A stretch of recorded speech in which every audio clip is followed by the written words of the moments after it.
It was Christmas Day when my son locked the door and looked at me coldly. "You are no longer part of this family. Just leave." For a moment, I said nothing. I just stood there on the frost-covered porch of the $3 million Lincoln Park home I had helped him buy, the freezing Chicago wind biting through my wool coat. I looked at the brightly wrapped gifts in my hands. Presents for my grandson. Then I noticed something else. His wife, Monica, was standing right behind him in the warm glow of the foyer, quietly laughing while sipping champagne from a crystal flute. I did not argue. I did not raise my voice. I simply nodded, turned around, and walked back to my car in the snow. If you are watching this, take a deep breath. Because the story I am about to tell you is going to challenge everything you think you know about family, loyalty, and the limits of a father's love. My name is Harrison Cole. I am 70 years old, a retired commercial real estate developer from Chicago. I spent my entire life building, providing, and ensuring that my son, Derek, would never have to know the struggles I faced. But sometimes, the shelter you build for your children becomes the very fortress they use to lock you out. Before I continue, please let me know in the comments where you are watching from today and what time it is there. It brings a lot of comfort to this old man's heart to know that someone out there is listening. And if you have ever been betrayed by the very people you sacrificed everything for, please hit the like button and subscribe to the channel. I need to know I am not alone in this. Let me take you back to that moment on the porch. It was 32 degrees outside. The neighborhood was quiet, filled with the soft glow of holiday lights and the faint sound of Christmas carols bleeding through the thick glass of Derek's front door. I had driven 45 minutes through the sleet to bring my grandson his favorite wooden train set, but I never even made it past the threshold. Derek stood blocking the doorway, his jaw set, his eyes completely devoid of the warmth I had spent 40 years trying to instill in him. He wore a tailored cashmere sweater that I had probably paid for, though he would never admit it. When he told me I was no longer part of the family, his voice did not shake. It was calculated, it was cruel, and it was final. But it was the sight of Monica that truly turned my blood to ice. She stood a few feet behind him, safe in the warm, ambient light of the entryway. She was wearing a stunning silk dress, holding a glass of champagne. I recognized the bottle resting on the console table behind her. It was a vintage Dom Perignon from 2008. It was a bottle from my own private cellar, a gift I had brought over for Thanksgiving just a month prior. She took a slow sip, looking right at me over the rim of the glass. And then she smirked. It was a tiny, dismissive upward curl of her lips, a look of total victory. In that fraction of a second, I did not feel the freezing wind anymore. My mind flashed back to a Tuesday morning, exactly 3 years ago. I was sitting in my lawyer's office, signing the wire transfer documents to send them the $800,000 down payment for this exact house. I remembered the immense pride I felt. I thought I was securing my family's legacy. I thought I was giving them the foundation for a beautiful life. But as I stared at Monica's smirk, another memory surfaced. The voice of my late wife, Patricia.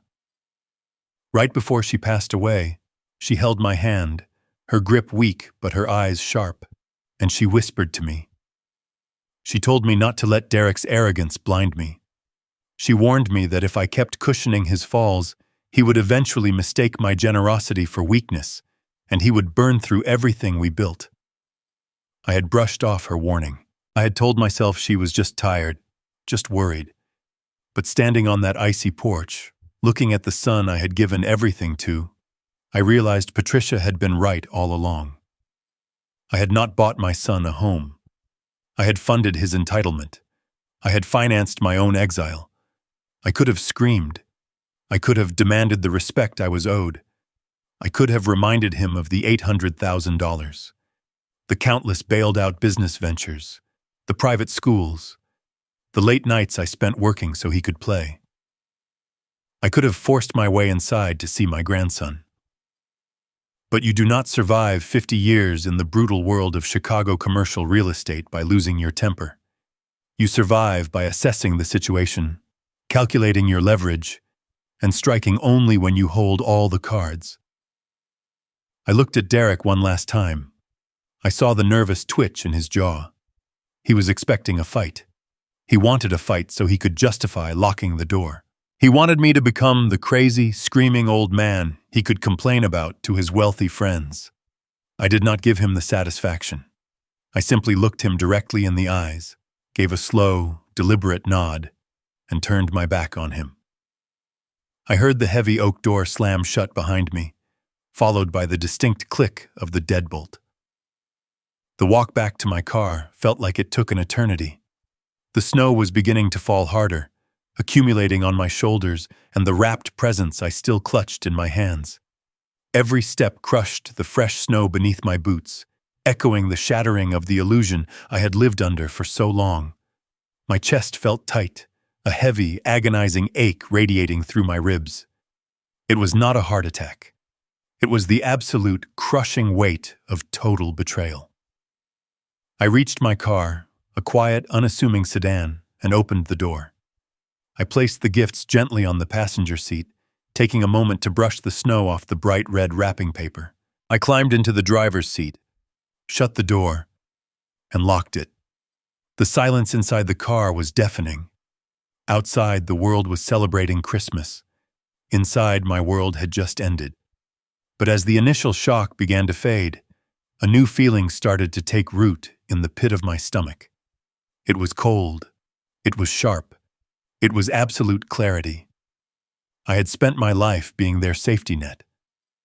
Now, they had cut the net themselves, and they had no idea how far they were about to fall. I reached into my coat pocket and pulled out my phone. It was time to make a phone call. I stared at the dark screen of my phone, my thumb hovering over the contact list. I was not going to call a lawyer just yet. I was not going to call the police. The first step in dismantling an arrogant man's empire is to take away his audience. Inside that house, Derek was hosting a high-stakes holiday dinner. He had invited some of the wealthiest investors in the city to pitch his new venture capital fund. He thought my presence would ruin his sophisticated image. He thought I was a liability.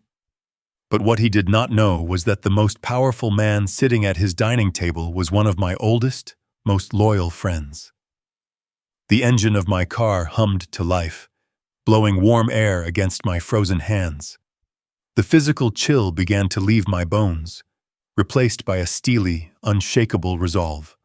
I had spent 70 years being a good man, a patient father, and a generous provider.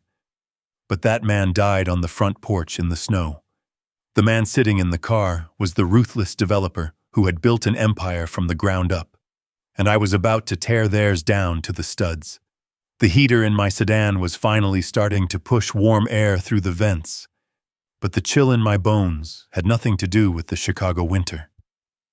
I sat there in the driver's seat, my hands gripping the leather steering wheel, staring through the snow-dusted windshield at the glowing bay windows of my son's house. From where I was parked on the dark street, I had a perfect, unobstructed view of the formal dining room.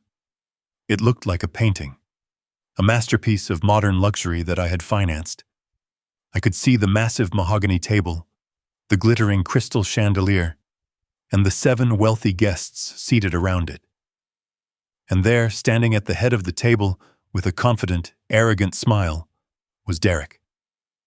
He was wearing his tailored suit, gesturing smoothly with his hands as he spoke. He was pitching them.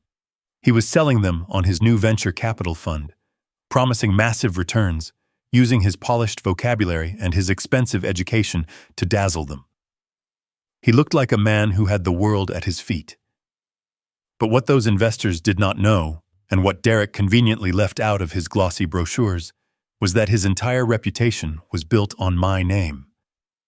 I reached into my coat pocket and pulled out my smartphone. The screen illuminated the dark cabin of my car, casting a harsh, pale light over my face. I opened my contacts and scrolled past the names of contractors, bankers, and family members until I found the one man who held the key to Derek's entire night. Victor Thorne. Victor was not just a wealthy man.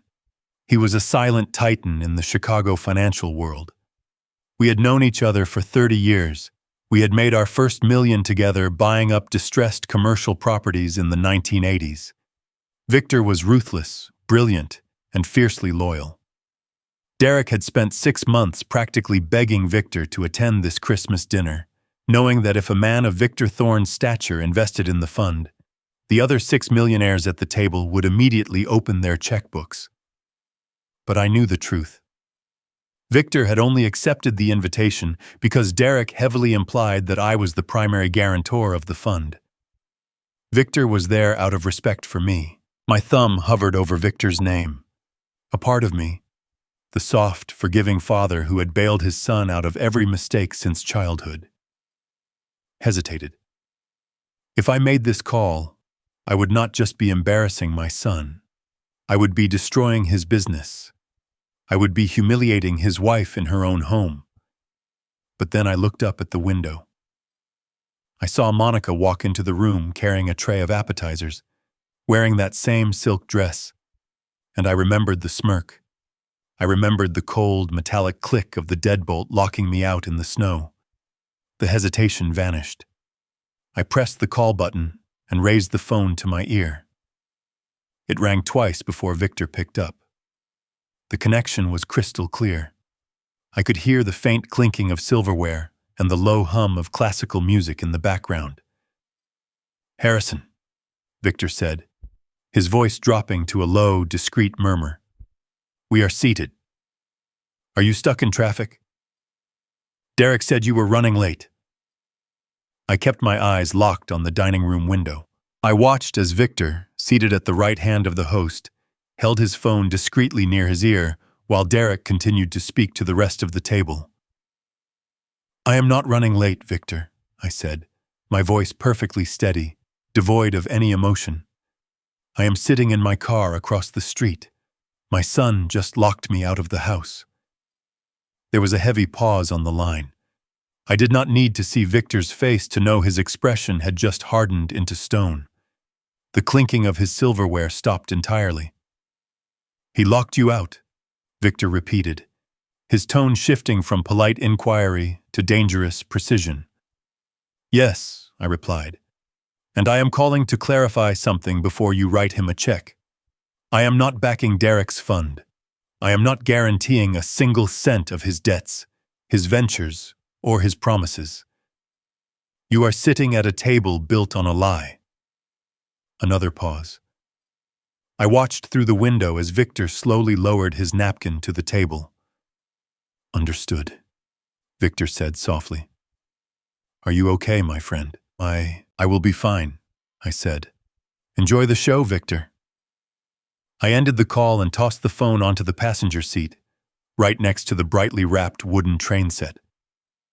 Then, I leaned back against the headrest, folded my arms, and watched the silent movie play out across the street.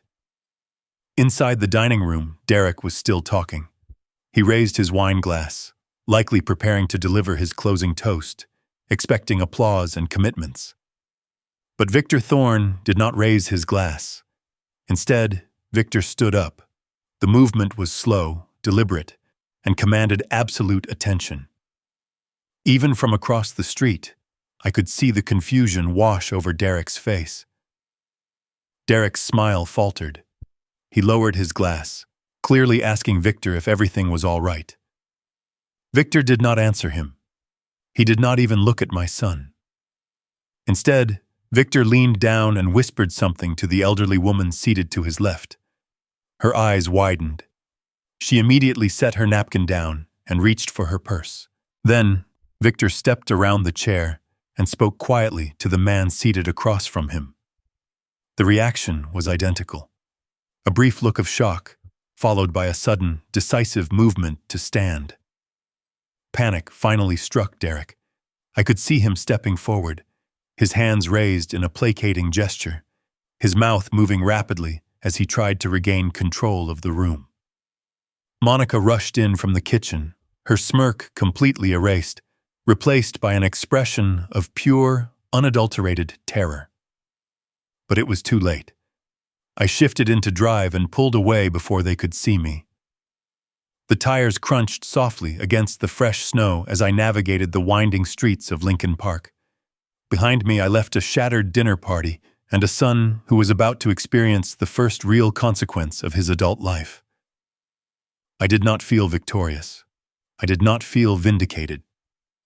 As the adrenaline slowly drained from my system, an overwhelming wave of exhaustion washed over me. My hands, which had been perfectly steady while talking to Victor, now trembled slightly against the leather-wrapped steering wheel. The reality of what I had just done settled heavy in my chest. I had just initiated the destruction of my own flesh and blood. The drive back to my estate took 40 minutes. The snow was coming down harder now, a thick white curtain that muted the colorful Christmas lights adorning the wealthy suburban homes along my route. The heater in the car was running at full blast, but the warmth could not penetrate the deep, icy hollow that had opened up inside me. For 40 years, my entire identity had been tied up in being Derek's provider. I was the man who fixed things. When he wrecked his first car at 16, I bought him a new one and paid for the property damage. When his first startup went bankrupt, I quietly paid off his investors to save his reputation. I had spent decades laying down a plush carpet of cash over every pothole in his life, and tonight, I had finally pulled that carpet out from under him. I turned onto the long, private driveway of my estate in Lake Forest. The towering wrought iron gates swung open silently to receive me. The massive stone mansion sat far back from the road, surrounded by ancient oak trees heavy with snow. It was a beautiful home, but as I pulled into the circular driveway and killed the engine, it had never felt more empty. I gathered the wrapped train set from the passenger seat. I could not bear to leave it in the cold. I unlocked the heavy oak front door and stepped into the grand foyer. The silence of the house was absolute. There was no Christmas music playing here. There were no voices echoing through the halls. Just the soft ticking of the grandfather clock standing near the sweeping staircase. I walked into the formal living room and sat down heavily in a leather armchair near the unlit fireplace. The room was dark, illuminated only by the pale moonlight reflecting off the snow outside. I set the brightly wrapped presents on the coffee table. My eyes wandered to the large framed portrait resting on the mantel. It was a picture of Patricia, taken just 2 years before she passed away. She had a gentle, knowing smile. Looking at her, the memory I suppressed on Derek's porch came flooding back. It was her final week in the hospice. The cancer had taken almost everything from her, but it had not touched her incredibly sharp mind. I was sitting beside her bed, holding her fragile hand, promising her that I would always take care of our boy. She had squeezed my fingers. Her breathing labored, and looked at me with an intensity that I would never forget. "Harrison," she had whispered, her voice barely more than a breath. "You have to stop saving him. You think you are protecting him, but you are only feeding a monster. He does not love the things you give him. He only loves the power of taking them from you." I had tried to shush her, telling her to save her strength, arguing that Derek was just finding his way. But Patricia had refused to let it go. She warned me that Derek's greed was a bottomless pit. She told me that one day, when he had taken everything else, he would come for my dignity. She made me promise I would not let him destroy me just because he was our son. I had nodded and promised, not truly understanding the weight of her words. I thought it was just the pessimism of a dying woman, worried about her family. Now, sitting alone in the dark, 30 miles away from the son who had just ordered me to disappear, the truth of Patricia's warning echoed in the silent room. She had seen the rot in him long before I was willing to acknowledge it. Derek did not just want my money. He wanted me out of the way. He wanted the prestige of the empire I had built, without the burden of having to respect the man who built it. Monica was not an innocent bystander. She was an accomplice, cheering him on as he systematically tried to erase me from my own family. The sorrow that had been gripping my heart slowly began to crystallize into something much harder, much colder, and far more dangerous. I stood up from the armchair.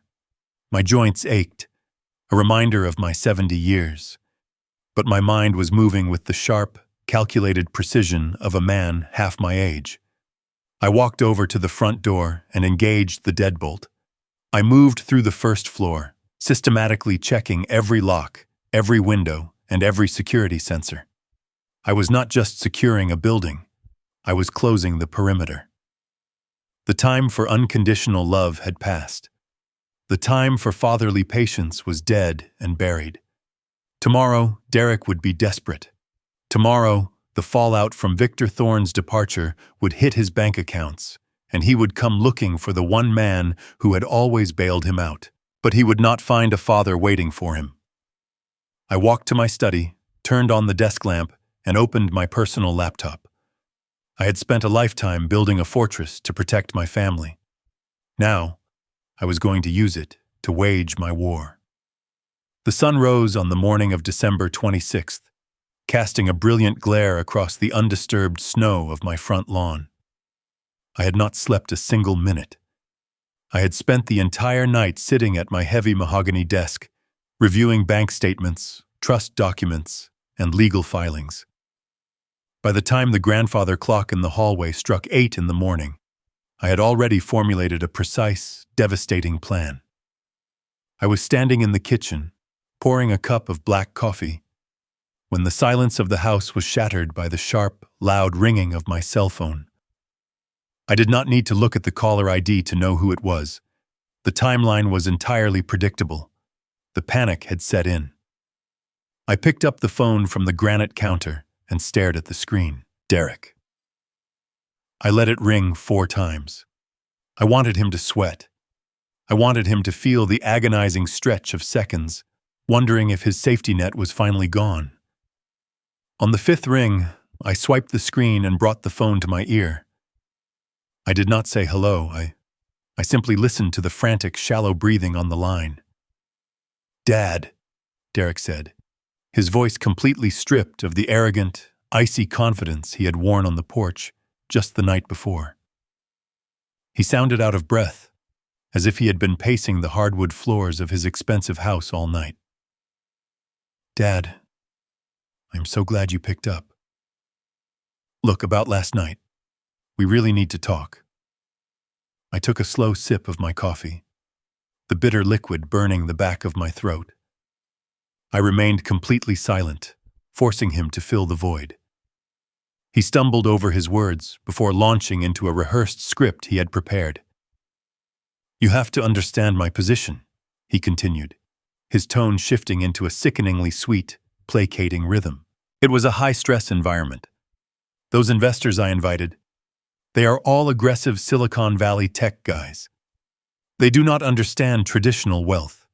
They hate old-school real estate developers like you. They think the brick-and-mortar business model is dead. I was only trying to protect you. I knew they would ask you invasive questions, and I did not want them to disrespect you in my home. I was just trying to spare your feelings. You have to believe me." I stood in my kitchen, staring out the frosty window at the winter landscape, amazed by the sheer audacity of his lie. It was a masterpiece of manipulation. He was actually trying to spin the act of locking his 70-year-old father out in the freezing snow on Christmas Day into an act of profound filial protection.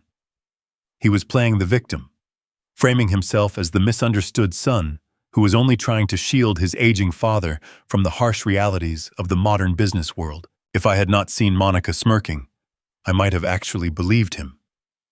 I might have let my paternal instincts override my common sense.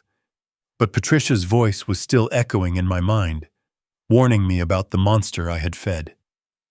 I knew exactly what he was doing. He was testing the waters. He was throwing out a plausible lie to see if the old, forgiving Harrison was still there, ready to swallow his pride and accept any excuse just to keep the peace. "You were trying to protect my feelings," I repeated, my voice flat, betraying absolutely no emotion. "Yes, exactly," Derek replied, a glimmer of desperate hope creeping into his tone. "He thought he had me. He thought the hook was set. I just handled it poorly because of the stress," he said. "But Dad, something terrible happened after you left." Victor Thorne stood up and walked out right in the middle of my pitch. And because he left, everyone else walked out too. The whole night was a total disaster. He paused, waiting for me to offer my condolences, waiting for me to ask how I could help fix the mess. I said nothing. The silence stretched between us, heavy and suffocating. Finally, unable to bear the tension, Derek pivoted. He dropped the caring son routine and went straight for the vein. "Dad, my venture capital fund is in serious trouble because of this. Those investors were supposed to wire their initial commitments this morning. Without their capital, my liquidity ratios are going to crash by noon. The bank will call in my short-term loans. I am facing total ruin here. I need you to wire $500,000 to my business account immediately," Derek pleaded, his voice cracking with genuine panic.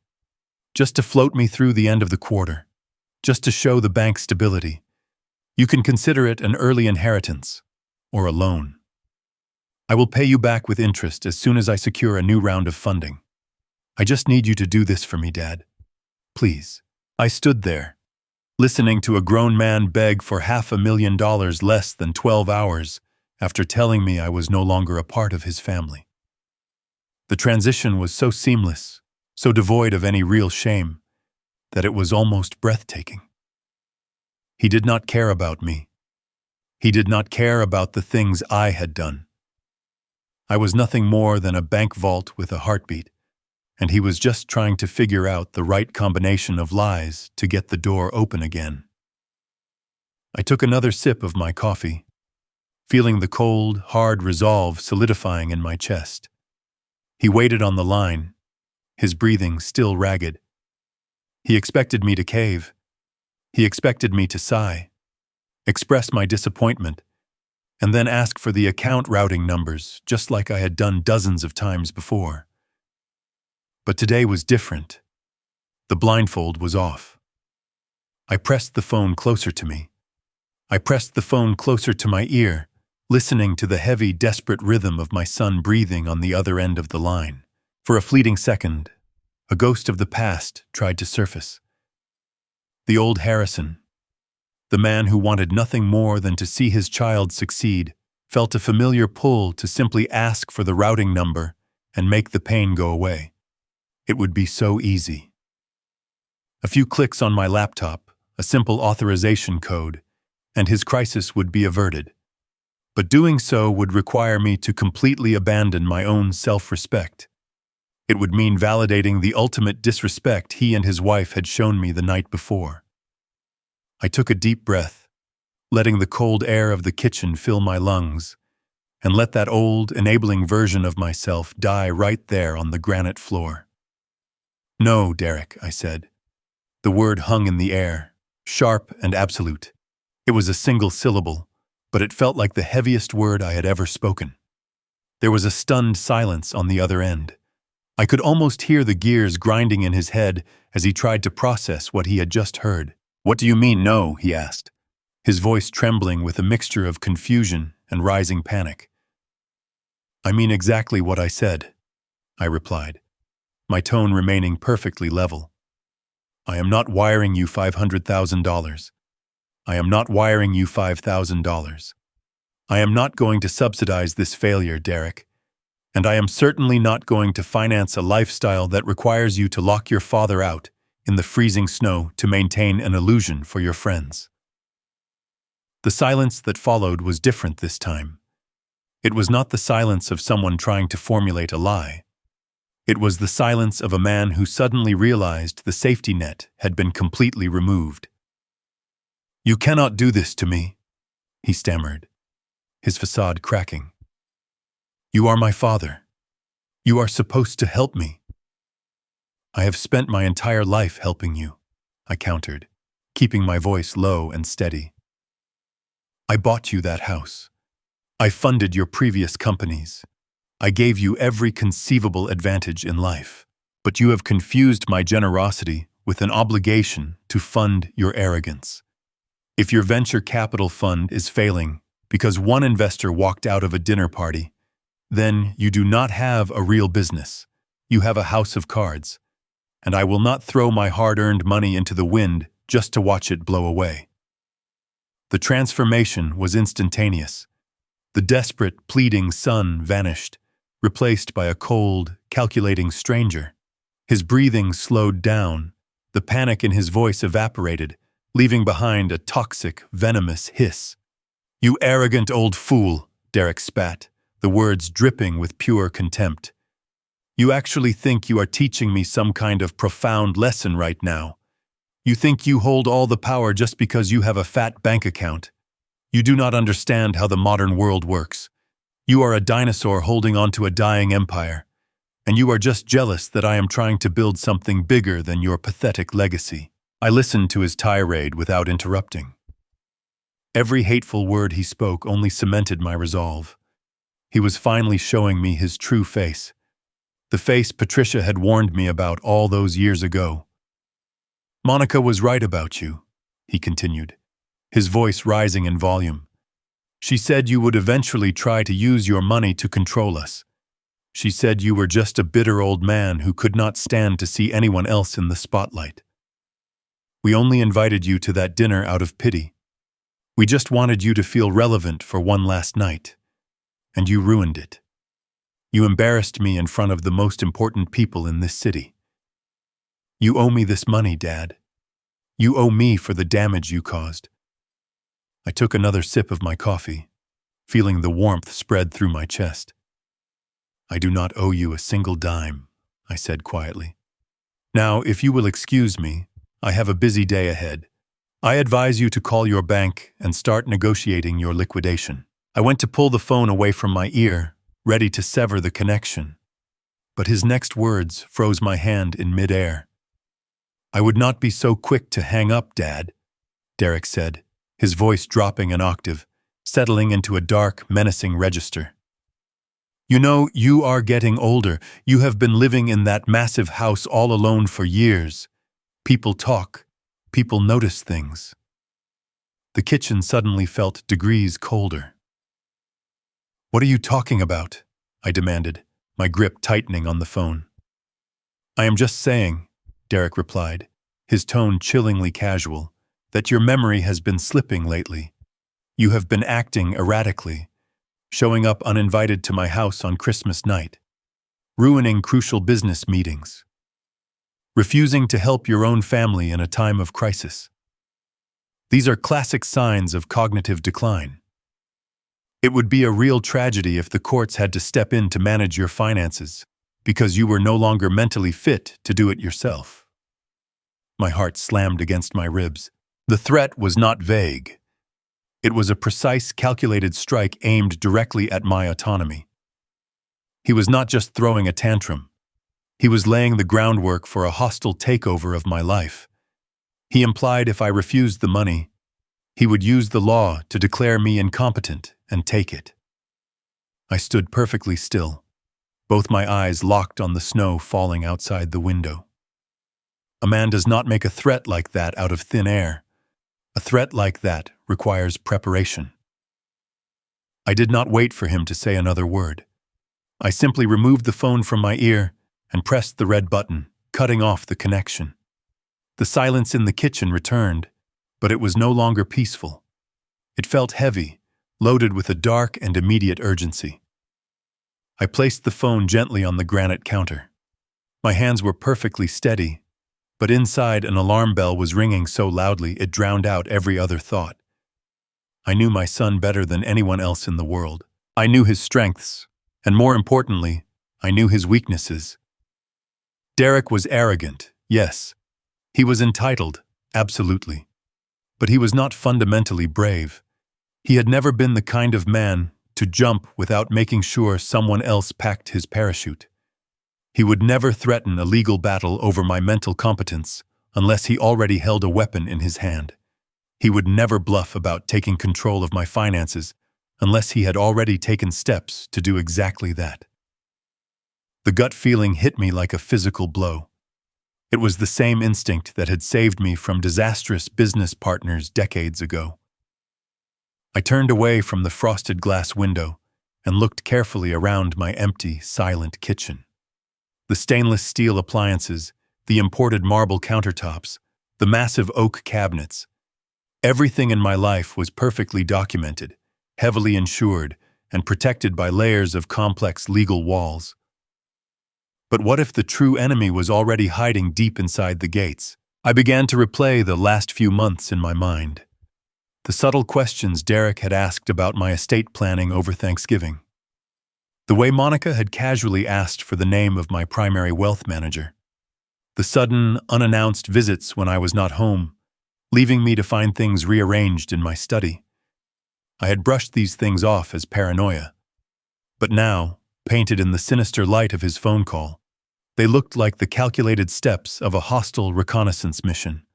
My mind raced through the possibilities. What kind of leverage could he possibly manufacture to claim I was truly losing my mind? The answers were terrifying because they were entirely legal. A forged medical evaluation, a quiet petition to a sympathetic judge, a completely fabricated incident falsely reported to protective services.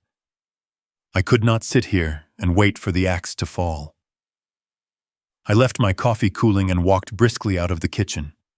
I headed straight for the master suite on the second floor. I bypassed the casual clothes in my closet and reached for a dark, tailored charcoal suit.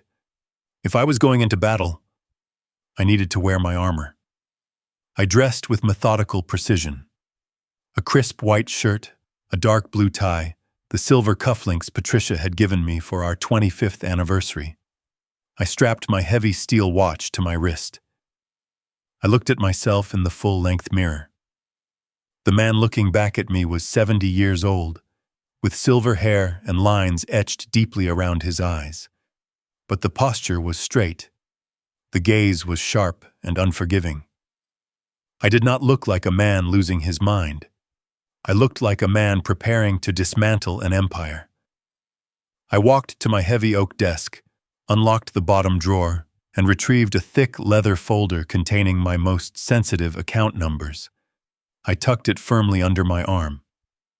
I walked out the front door and locked it securely behind me. The biting morning cold hit my face, but I barely registered the temperature. I climbed into my sedan, started the engine, and backed out of the snow-covered driveway. The drive into the city felt entirely different from the night before. Last night, I was a heartbroken father driving away from a personal tragedy. This morning, I was a businessman driving toward a corporate war. The streets of Lake Forest were quiet, still shaking off the holiday slumber. As I merged onto the highway heading toward downtown Chicago, the landscape shifted from suburban tranquility to the towering steel and glass canyons of the financial district. The sky above the city was a bleak, flat gray, matching the coldness settling deep in my bones. I kept the radio off. I needed total silence to think. I mentally reviewed the structure of my wealth. My primary accounts were held at a prestigious private wealth management firm located on the 42nd floor of a high-rise in the Loop. If Derek had made a move, that was exactly where he would strike first. I pulled into the dimly lit underground parking garage of the massive bank building. The tires squeaked sharply against the cold, polished concrete as I navigated down to the exclusive VIP reserved levels. I carefully parked my car, grabbed my thick leather folder from the passenger seat, and walked toward the private elevator banks. My heavy footsteps echoed loudly in the completely empty concrete cavern. I pressed the silver call button, watching the glowing red digital numbers count down. I stepped inside the heavily mirrored cabin and firmly pressed the button for the 42nd floor. As the high-speed elevator shot upward, my stomach tightened with undeniable anxiety. I suddenly realized that the steel doors opening at the top would either reveal my baseless paranoia or confirm my absolute worst nightmare. I was still desperately praying that I was just being a foolish, highly suspicious old man. I was hoping my son was just blowing hot air to scare me, but the deep instinct in my gut told me those prayers would never be answered. The elevator chimed softly. The smooth metal doors slid open, revealing the quiet, opulent reception area of the wealth management firm. I stepped onto the thick carpet, adjusted my suit jacket, and walked directly toward the front desk. The time for guessing was finally over. It was time to find out the total truth. I walked past the gleaming mahogany reception desk, ignoring the polite greeting from the young receptionist. I knew exactly where I was going. My primary wealth manager, a man named Thomas, had handled my accounts for over 15 years. His office was located at the very end of the long glass hallway, offering a panoramic view of Lake Michigan. I did not knock. I simply turned the heavy brass handle and stepped inside. Thomas was sitting at his massive desk, reviewing a stack of morning reports. When he looked up and saw me standing in his doorway, the color instantly drained from his face. It was not the reaction of a man happy to see his most lucrative, long-standing client.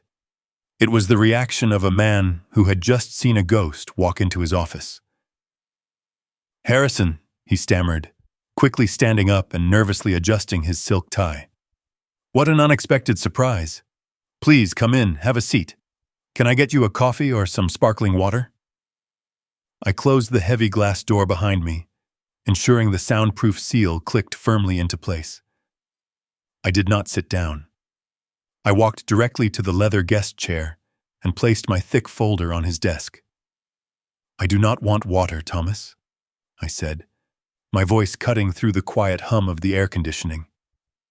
"I want a full, immediate audit of every single account, trust fund, and holding company under my name. I want printed statements of every transaction that has occurred in the last 90 days. Thomas swallowed hard. His eyes darted nervously from my face to the folder on his desk, and then to the closed door behind me. The silence in the room stretched out, thick and suffocating. Thomas had always been a confident, articulate professional, a man who navigated billions of dollars with absolute ease. But right now, his hands were visibly shaking. He slowly lowered himself back into his leather chair, looking at me, with a mixture of profound confusion and absolute terror. "Harrison," he began, his voice barely above a whisper, "I do not understand why you are here. Why are you asking for this? You know I cannot just hand over those documents to you anymore." I frowned, stepping closer to his desk, my presence casting a long shadow over his papers. "What do you mean you cannot hand them over to me?" I asked, the icy dread in my stomach rapidly spreading to my chest. "They are my accounts. I built the wealth in this portfolio dollar by dollar over 40 years. Print the statements, Thomas. Do it right now." Thomas wiped a bead of sweat from his forehead. He opened his mouth to speak, but the words seemed to get caught in his throat. He reached for his keyboard, typed something with trembling fingers, and stared blindly at his monitor. "Harrison, please, you have to understand my position here," he pleaded, looking up at me with genuine distress in his eyes.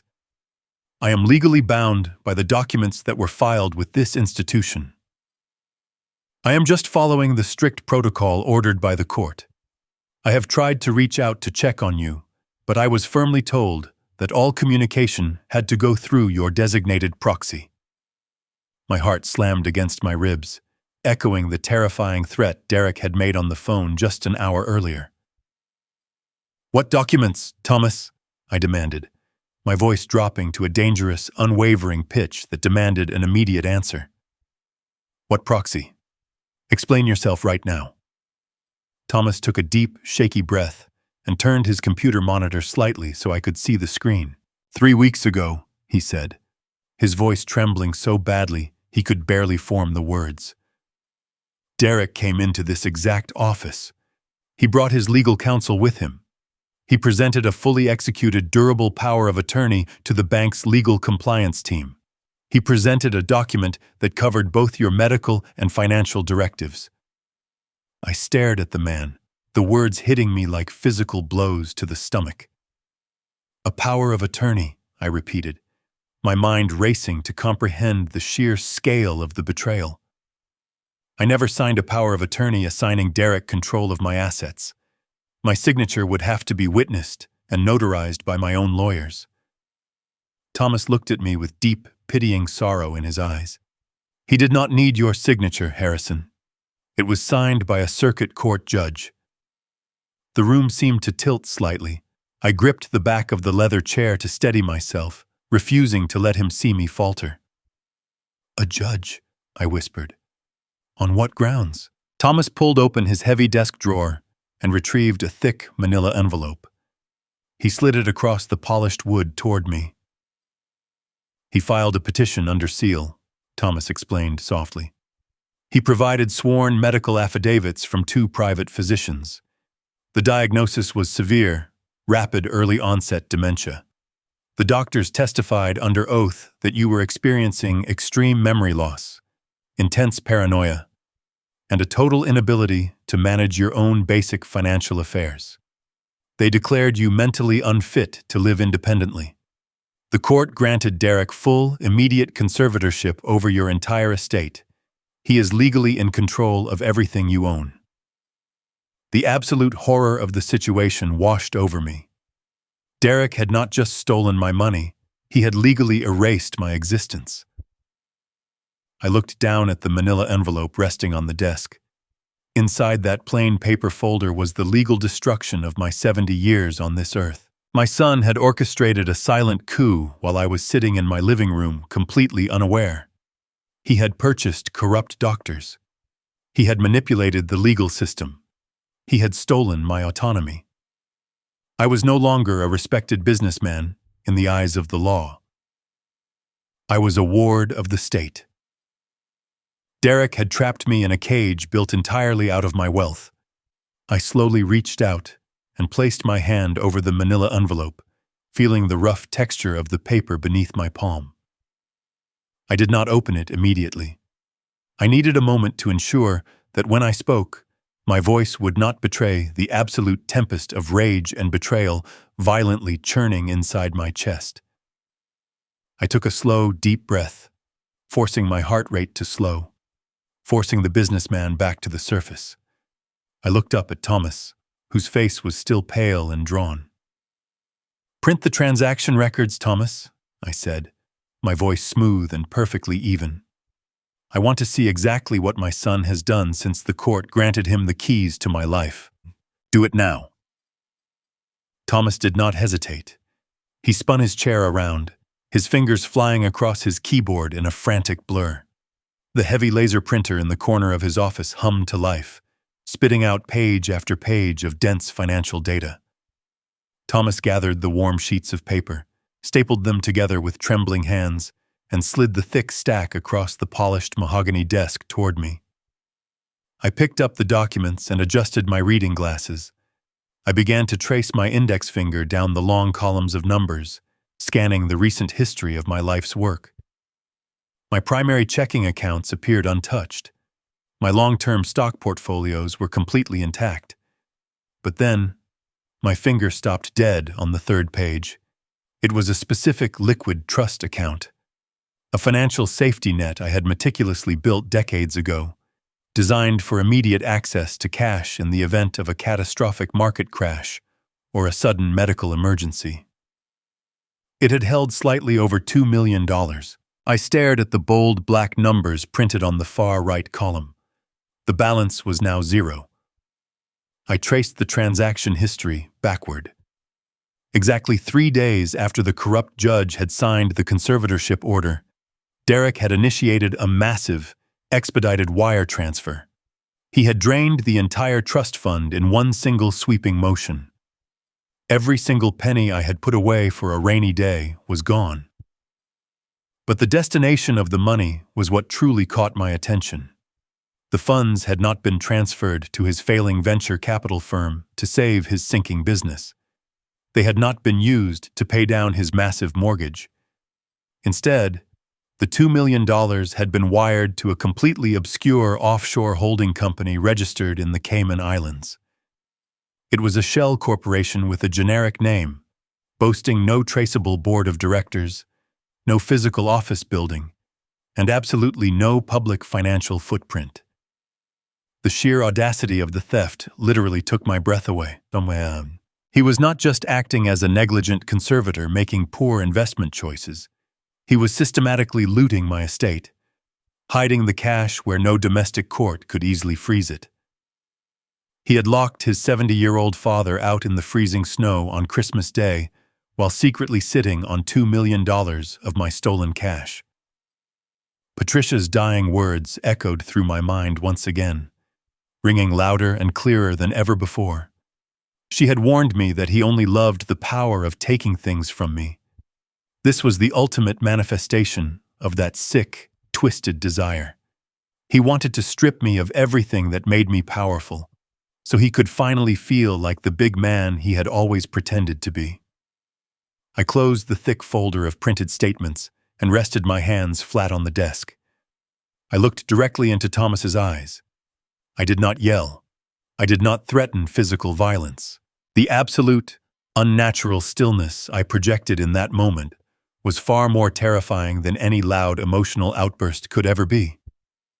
"Thomas," I said softly, "I need you to listen to me very carefully. Your institution accepted a fraudulent medical document. You allowed my son to drain $2 million from my accounts without ever picking up the phone to personally verify my mental condition. The legal and financial liability this bank is currently facing is astronomical." Thomas turned a sickening shade of gray. He opened his mouth to defend himself, to cite the absolute legal protections of a signed court order, but I simply raised a single finger, silencing him instantly. "I am not going to sue you today, Thomas," I continued, my voice remaining dangerously calm. "I am going to give you one single chance to make this right, but you are going to follow my instructions to the letter. If you deviate even slightly, I promise you, I will spend the rest of my days making sure you never work in the financial sector again. Do you understand me?" Thomas nodded vigorously, swallowing hard. "Anything, Harrison," he whispered. "Tell me what you need me to do." I leaned forward slightly, bridging the physical distance between us. "First, you are going to put a hard, silent freeze on every single remaining account, trust, and portfolio bearing my name. Nobody moves another dollar. Nobody liquidates a single stock. If Derek attempts to initiate another transfer, the system will show it as pending for compliance review. You will tell him it is a standard security protocol for large accounts under new conservatorship. You will not alert him that I was here today.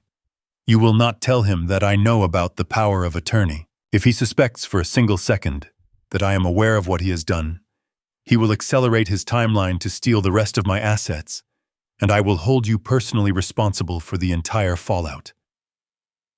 Thomas frantically typed on his keyboard, applying the emergency administrative holds. "It is done," he said, his voice shaking. "The accounts are completely frozen. Only a direct override can unlock them." "Very good," I replied calmly. "Now, the real work of dismantling my son's fraudulent empire truly begins right here and right now in this very quiet room." I left the gleaming glass tower of the wealth management firm and descended back into the cold, concrete depths of the parking garage. The silence of my sedan was a welcome relief. I did not drive back to my estate, nor did I head toward the upscale restaurants in the Loop, where men of my status typically conducted their business. I needed absolute anonymity. I drove 40 miles outside the city limits, taking the interstate until the towering skyscrapers gave way to dilapidated industrial parks and fading strip malls. I pulled into the cracked, pothole-riddled parking lot of a rundown 24-hour diner. It was the kind of place illuminated by a flickering neon sign, where the coffee was bitter and the patrons kept their heads down. It was exactly the kind of place where nobody would ever expect to find a man worth tens of millions of dollars. I parked my car in the darkest corner of the lot, grabbed my leather folder, and walked through the double glass doors. The air inside smelled heavily of stale grease and burnt coffee. I slid into a peeling vinyl booth in the very back, facing the entrance. 10 minutes later, the bells above the door jingled, and Richard Goldstein walked in. Richard was my corporate attorney. He was a shark in a tailored Italian suit, a man whose entire career was built on dismantling hostile corporate takeovers and burying opponents in insurmountable legal avalanches. He looked completely out of place in the dingy diner, brushing a speck of dust off his lapel as he slid into the booth across from me. He did not ask why we were meeting in such a miserable location. He took one look at my face and knew that we were dealing with a crisis of unprecedented proportions. I did not waste time with pleasantries. I slid the thick manila envelope and the freshly printed bank statements across the sticky laminate table. Richard put on his reading glasses and opened the envelope. For the first few minutes, the only sound between us was the clattering of silverware from the kitchen and the soft rustle of paper. I watched Richard's face. He was a man who had seen every flavor of corporate greed and human betrayal. But as he read through the fraudulent medical affidavits and the court-ordered conservatorship, the color slowly drained from his cheeks. When he reached the bank statements detailing the $2 million offshore wire transfer, he took his glasses off and rubbed the bridge of his nose. He looked up at me, his eyes wide with a mixture of professional shock and profound personal disgust. "Harrison," he whispered, his voice thick with disbelief. "This is not just elder abuse. This is highly coordinated wire fraud, forgery, and grand larceny. Your son has orchestrated a masterclass in criminal conspiracy. The medical documents are complete fabrications, but they were executed so perfectly that the court rubber stamped the petition without a second thought." Richard leaned forward, his lawyer instincts instantly taking over. He tapped the table with his index finger. "We need to file an emergency injunction right now. I will wake up a circuit court judge if I have to. We will drag Derek into a courtroom by his collar, expose the corrupt doctors, and have the conservatorship immediately nullified. We can have him arrested for fraud before the sun goes down." It was the logical, aggressive response I expected from him, but I slowly shook my head. "No, Richard," I said, my voice steady and cold. "We are not filing anything today. We are not calling the police. We are not going to court." Richard stared at me as if I had actually lost my mind. "Are you insane?" he hissed, keeping his voice low to avoid drawing the attention of the waitress wiping down the counter. "He has legal control of your entire life. He just stole $2 million. If we do not freeze him out legally, he will come for the rest." "I already froze the accounts internally at the bank," I replied. "Derek cannot move another dime without triggering a compliance review. But if we sue him right now, if we spook him with an injunction, that $2 million in the Cayman Islands will disappear forever. He will bounce it through a dozen crypto tumblers and shell companies before the ink on your lawsuit is even dry. I want that money back. More importantly, I need to know why he needed $2 million in untraceable cash immediately. You do not steal that kind of money, risk a massive federal prison sentence, and send it to the Caribbean just to fund a failing venture capital firm. He is hiding something much darker." Richard slowly sat back in the vinyl booth, his sharp mind digesting the strategy. He looked at the bank statements again, staring at the name of the offshore holding company. "You are right," he finally conceded. "A lawsuit right now is a blunt instrument. It will alert him that you are awake and fighting back. If we want to destroy him completely, we need to know exactly what he is doing with this cash. We need to map his entire financial network before we strike." Richard pulled out his encrypted smartphone and placed it on the table between us. I have a contact, he said quietly. An independent financial investigator. He used to work black ops forensic accounting for the federal government, tracking cartel money through the global shadow banking system. He does not operate within the standard legal boundaries, but he can trace a dollar bill through a brick wall.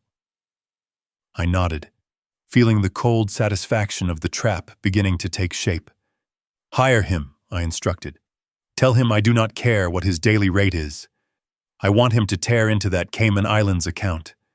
I want to know exactly what deep trouble my son has found. I left the diner with the distinct metallic taste of war in my mouth. Richard stayed behind in the peeling vinyl booth, already making encrypted calls to his shadow investigator. The drive back to my Lake Forest estate was a blur of gray asphalt and barren winter trees. But my mind was moving with absolute, terrifying clarity. I had spent the morning reacting to my son's betrayal. Now, I was shifting entirely to the offensive. I turned onto my private road and pressed the remote to open the massive wrought iron gates. As they swung open, I stopped the car for a moment and simply stared at the property. The house sat on 4 pristine acres, a sprawling stone mansion with slate roofs and copper gutters, currently blanketed under a thick layer of December snow. It was recently appraised at slightly over $4 million, free and clear of any mortgage. It was the crown jewel of my personal portfolio. I pulled into the circular driveway, parked, and walked up the wide stone steps to the heavy oak front doors. Inside, the house was perfectly quiet, smelling faintly of lemon polish and the cedar wood burning in the fireplaces. I walked slowly through the grand foyer, letting my hand glide over the polished mahogany banister. I moved into the formal dining room, running my fingers across the long walnut table where we had hosted dozens of Thanksgiving dinners. Every single object in this house, from the imported marble floors to the custom crystal chandeliers, was paid for with the sweat of my brow. I remembered the years I worked 90-hour weeks, sleeping in my office chair on construction sites, risking everything on commercial loans just to secure a future for my family. And now, the very son I had built all this for held a piece of paper that gave him the legal right to take it all away. The realization hit me with the force of a freight train. The $2 million from the liquid trust was only the appetizer. Derek was drowning in a financial abyss. If he was desperate enough to steal that cash and hide it offshore, he would not stop there. The house was his absolute next target. It was the largest single asset in my name, a massive pool of completely untapped equity. With the fraudulent power of attorney, Derek did not even need my signature to leverage the property. He could take out a massive hard money loan against the house, drain the equity, and leave me to face foreclosure. I walked into my private study and closed the heavy oak doors behind me. I sat down at my desk, the leather chair groaning softly under my weight. I picked up the phone and dialed Richard's private mobile number. He answered on the first ring. "Richard," I said, my voice cold and entirely devoid of hesitation. "We need to move the house now." There was a brief pause on the line. "Harrison," Richard replied cautiously, "the accounts are frozen, but the property deed is a public record. If Derek tries to execute a mortgage, he has the legal authority under the conservatorship. If we try to openly block him, it triggers the legal war we just agreed to delay." "I am not talking about blocking him openly," I countered. "I am talking about pulling the rug out from under him completely. 6 months ago, you drafted the paperwork for a Delaware blind trust. It was originally meant for my long-term estate planning, designed to shield my assets from public probate after I passed away. We never filed it." Richard inhaled sharply, instantly grasping the magnitude of my plan. "The paperwork is completely finalized, Harrison. It has been sitting in my secure vault. All it requires is your formal execution and the transfer signatures. But you understand the implications of this. If we backdate the transfer to supersede the conservatorship filing, it requires a masterful piece of legal maneuvering. More importantly, If you execute this trust today, you will legally sign away the ownership of your entire estate. On paper, you will be a completely penniless man living in a house owned by an anonymous corporate entity. You will not own the house, the cars, or the artwork. It is the ultimate scorched earth tactic. I looked around my beautifully appointed study. I looked at the framed photographs of Patricia, the awards from the City Planning Commission, the legacy I had spent a lifetime building. I do not care what I look like on paper, I told Richard, my voice perfectly steady. I only care about what Derek tries to take. I want you to execute the Delaware Blind Trust immediately. Transfer the deed of this house, the vehicles, and all tangible core assets into the trust. Make the entity completely impenetrable. When Derek tries to use his fraudulent power of attorney to mortgage this property, I want him to hand the bank a piece of paper that essentially mortgages a phantom asset. I want him to pledge collateral that simply does not exist. Consider it done, Richard said, a hint of dark admiration in his voice. The documents will be filed through our quietest channels. By tomorrow morning, the entity will legally hold the deed. If your son tries to borrow against that house, he will be committing massive, undeniable federal bank fraud. Exactly, I said softly. I hung up the phone and leaned back in my chair. The trap was now fully armed and set. The bait was the $4 million house, glittering in the lake forest snow. Derek thought he was the master manipulator. He thought he had outsmarted the old man, but he had fundamentally misunderstood the nature of the man he was trying to destroy. I was the architect of his impending doom. I sat completely alone in the absolute silence of my quiet study, watched the winter light fade, and waited patiently for my son to make his final fatal mistake. The waiting ended the following evening just as the winter sun dipped beneath the horizon, casting long, bruised purple shadows across my snow-covered lawn.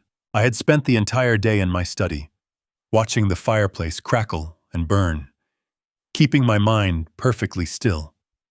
At exactly 6 o'clock, the heavy brass knocker on my front door echoed through the silent house.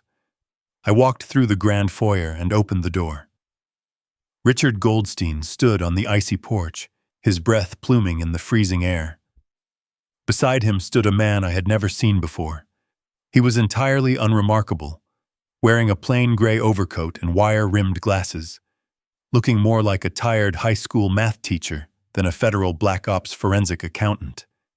But the thick black leather briefcase he clutched in his gloved hands held the answers to the destruction of my family. I stepped aside, inviting them into the warmth of the hallway. We did not speak a single word until we were securely locked inside my soundproof study. The investigator, who introduced himself only as Vance, did not accept my offer of a drink. He simply placed his briefcase on my mahogany desk, snapped the brass locks open, and withdrew a thick, densely packed file folder. He handed it to me with a look of grim professional sympathy.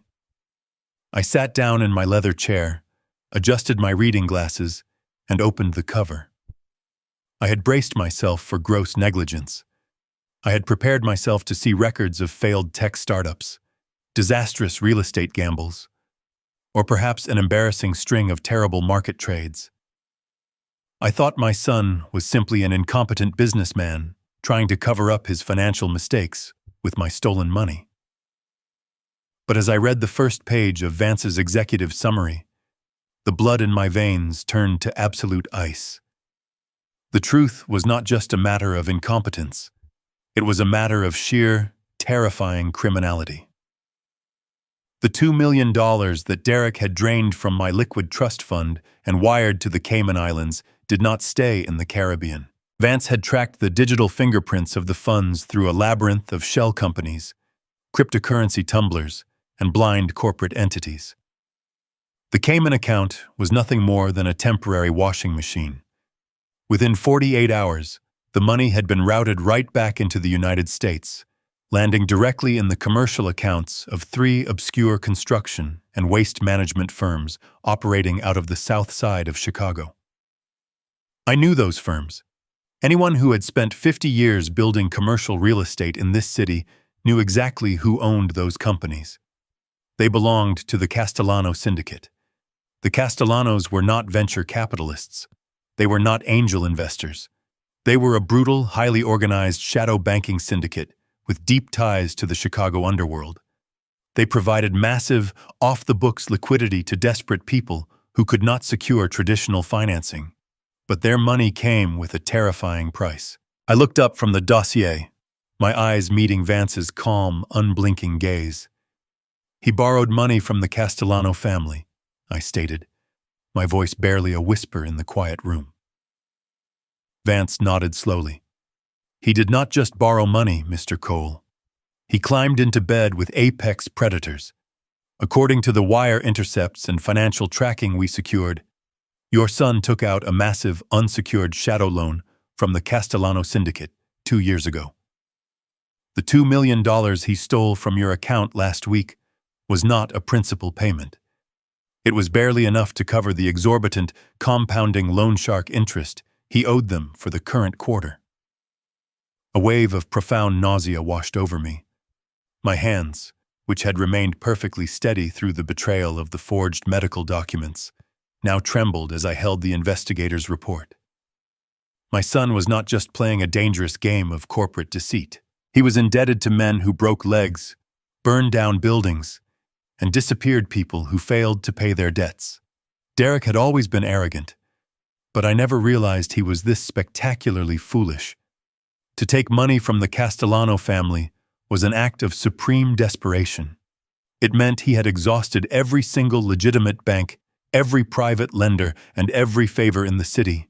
He had backed himself into a corner with ruthless criminals, and when they came to collect, he had used my forged signature and my life savings to buy himself a temporary stay of execution. Richard leaned forward, resting his hands on my desk. "Harrison, the situation is incredibly volatile," he warned, his voice tight with genuine concern. "The people Derek is dealing with do not negotiate. They do not care about corporate structures or bankruptcy protections. If he misses a payment, they will not take him to court. They will take his life. Or worse, they will come after his family to extract the debt. That is why he was so desperate to secure the conservatorship. He needed absolute, unquestioned access to your entire portfolio to keep these monsters at bay. He essentially offered up your life's work as collateral to save his own skin." I stared at the financial diagrams Vance had printed out, tracing the flow of my stolen money into the bloody hands of the Chicago mob. The anger that had been simmering inside me over the past 24 hours began to mutate. It was no longer just the righteous fury of a betrayed father. It was the cold, calculating wrath of a man who suddenly realized he was being dragged into a war he did not start. Derek had not just locked me out in the snow on Christmas Day. He had unknowingly placed a target on my back. I took a deep, shuddering breath, forcing the nausea down, and turned the page of the dossier. If the $2 million was just the interest payment, I needed to know the full scale of the disaster. I turned to the second half of Vance's comprehensive report, my eyes scanning the meticulously detailed spreadsheets and internal emails he had somehow extracted from Derek's private servers. The section was titled Venture Capital Fund Analysis. As I read through the paragraphs, the last remaining pillars of my son's carefully constructed illusion crumbled into dust. Derek's sleek, modern investment firm, the one he boasted about at country clubs and high society dinners, was a complete and utter fabrication. There were no groundbreaking tech startups.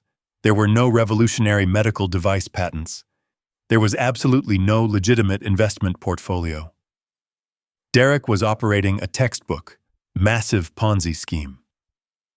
He had spent the last 4 years recruiting wealthy, unsuspecting investors by promising them guaranteed double-digit quarterly returns. For the first 2 years, he had managed to maintain the illusion by using the fresh capital from new investors to pay the fictitious dividends of the older investors. He printed glossy, falsified quarterly reports, He hosted extravagant galas to project an image of unstoppable success. But like all Ponzi schemes, the math eventually caught up with him. When the influx of new money slowed down during the last economic dip, Derek could not meet his dividend obligations. Panic had set in. That was when he had turned to the Castellano syndicate, borrowing millions in dark money just to keep the fraudulent payouts going and prevent his wealthy clients from calling the authorities. I traced my finger down to the bottom line of the forensic accounting summary. The number printed there in bold red ink made my chest tighten painfully. $8 million. That was the total insurmountable principal debt he currently owed to the Castellanos and his defrauded investors. He was $8 million in the hole, with absolutely zero legitimate revenue streams to plug the leak. He was sitting on a ticking financial bomb, and the timer was rapidly approaching zero. Suddenly, the events of Christmas night snapped into sharp, horrifying focus. The elaborate dinner party, the vintage champagne, the desperate, sweaty energy Derek had radiated when he answered the door. It all made perfect, terrifying sense. That dinner was never about showing off his success. It was a desperate, final attempt to trap Victor Thorne. Victor was a whale. If Derek could have convinced Victor to inject $5 or $10 million into the fake fund, he could have paid off the Castellano syndicate in full and kept the Ponzi scheme floating for another year. Derek had invited me there as a silent prop, intending to use my impeccable reputation in the Chicago financial world to validate his lies to Victor. When I called Victor from my frozen car and told him I was not backing the fund, I thought I was simply teaching an arrogant son a lesson in humility. I thought I was just ruining a business pitch. I had no idea I was actually pulling the pin on a live grenade. By causing Victor and the other wealthy guests to walk out, I had single-handedly destroyed Derek's absolute last chance to secure the capital he needed to pay the mob. I had backed him into a fatal corner. That was why he had called me the next morning, begging for a $500,000 wire transfer. It was not to save his pride. It was a desperate plea for survival money. And when I refused, his sheer terror had driven him to invoke the fraudulent medical conservatorship, moving to steal my house and my remaining cash because the Castellanos were likely already breathing down his neck. I closed the heavy file folder and sat back in my chair. The silence in the study was absolute, save for the crackling of the logs in the fireplace. Vance and Richard stood quietly, waiting for my reaction. They expected me to panic. They expected me to call the police, to beg for federal protection, or perhaps to weep for the son who had destroyed his own life. But I felt no tears coming. The boy I had raised, the son I had loved and protected, had died a long time ago, replaced by a desperate, greedy criminal who viewed his own father as nothing more than an expendable asset. Derek had built a house of cards on a foundation of lies, and he had tried to tie my neck to the collapsing structure. He had forged medical documents to declare me insane, stripped me of my civil rights, stolen my emergency funds, and handed them over to violent criminals. He and Monica had smiled and drank my vintage champagne while planning my financial execution. They thought I was a helpless old man they could quietly discard. I looked at Richard, my expression hardening into a mask of pure, unforgiving granite. "The Delaware Blind Trust is executed," I asked, my voice ringing with absolute certainty. Richard nodded firmly. "It was finalized an hour ago. You own nothing on paper. The house and the accounts are legally untouchable." I turned my attention back to the thick dossier resting on my desk. The Castellanos were expecting their massive principal payment, and Derek was currently banking on the fraudulent mortgage of this very house to pay them. When that loan inevitably bounced, the mob would come collecting. "I am not going to save him," I said, the words falling into the quiet room like heavy stones. "I am not going to pay his debts, and I am not going to warn him. Let him proceed with the mortgage fraud. Let him hand the forged documents to the bank. When the entire transaction collapses and the syndicate realizes he has no money, he will face the consequences of the life he chose to build. We are going to step back, lock the doors, and watch his empire burn to the ground. We are going to step back, lock the doors, and watch his empire burn to the ground. Vance did not close his briefcase immediately. He looked at me with a quiet, professional respect, acknowledging the absolute finality in my voice. But he did not reach for the brass latches. Instead, he reached deeper into the leather satchel and extracted a sleek silver tablet. He placed it gently on the polished wood of my desk. "There is one more piece of the puzzle, Mr. Cole," Vance said softly. "When I was running the digital diagnostics on your son's financial network, I also took the liberty of sweeping your own home security system. I noticed that your internal network logs showed several targeted deletions over the past month. Someone had manually accessed your cloud storage and scrubbed specific hours of video surveillance. Fortunately, those files were only hidden, not permanently destroyed. I recovered them this morning." I stared at the black screen of the tablet, feeling a new wave of cold dread washing over me. "Play it," I commanded, my voice betraying none of the apprehension tightening my chest. Vance tapped the screen, bringing a paused video file to life. I recognized the camera angle immediately. It was the high-definition security feed from the corner of my own grand foyer, looking directly down at the heavy oak front doors. The timestamp in the bottom corner indicated it was recorded last Tuesday at 10 in the morning. That was the exact time I was standing on the 9th hole of my country club, maintaining my strict weekly golf schedule. The heavy doors swung open. But it was not Derek who walked into my home. It was Monica. She stepped into the foyer wearing a sharp designer coat, her heels clicking loudly against the imported marble floors.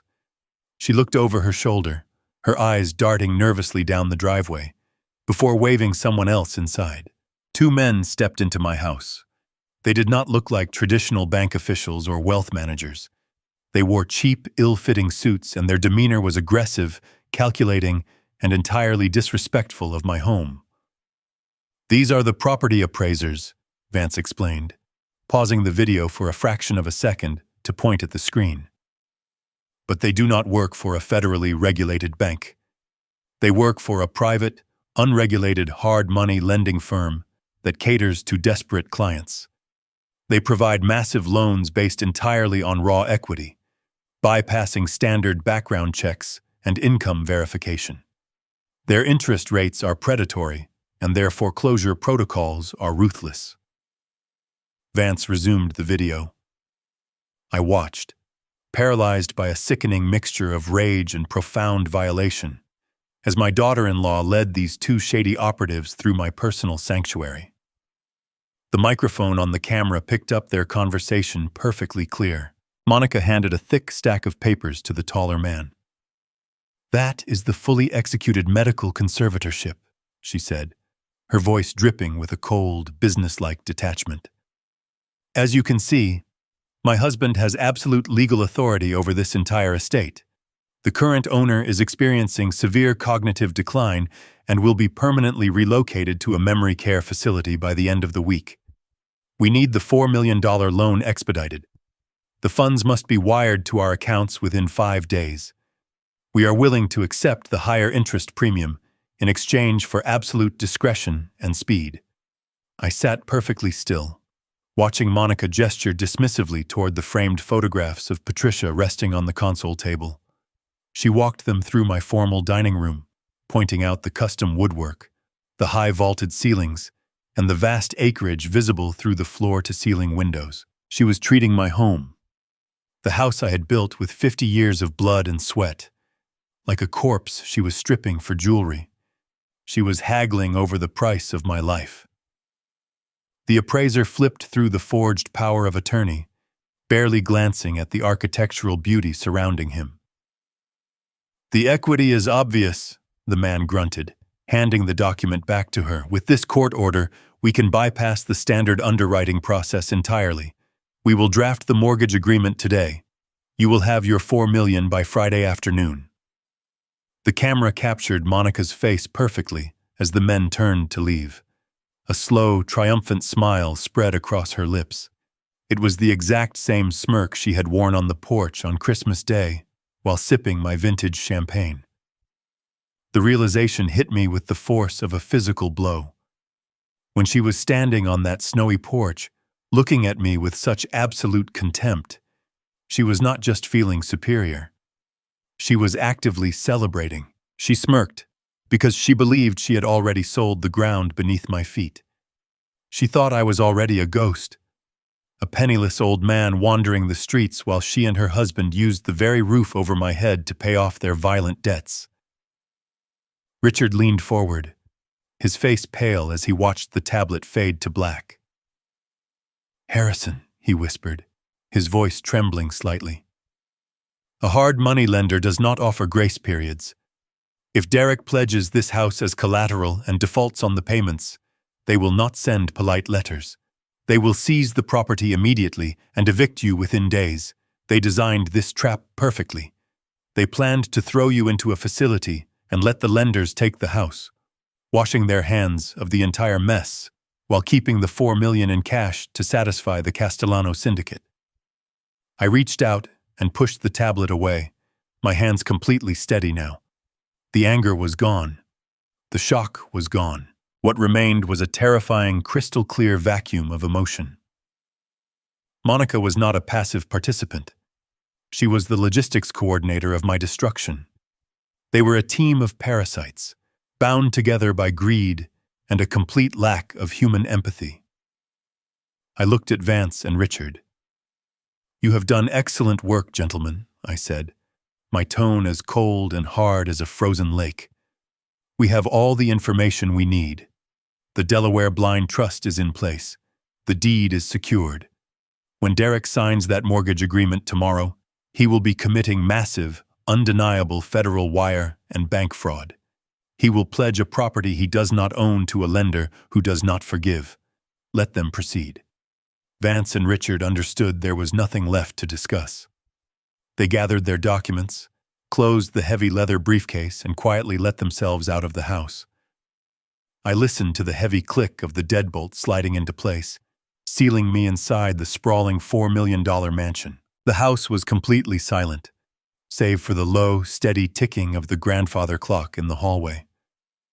I was entirely alone. I walked slowly out of my study and climbed the sweeping grand staircase. The polished wood felt cold under my hand. I walked into the master bedroom, bypassed the massive 4-poster bed, and opened the double doors of my walk-in closet. I reached up to the highest shelf and pulled down a single vintage leather suitcase. I placed the suitcase on the bed and opened it. I did not pack for a vacation. I packed with the methodical, precise movements of a man preparing for a permanent departure.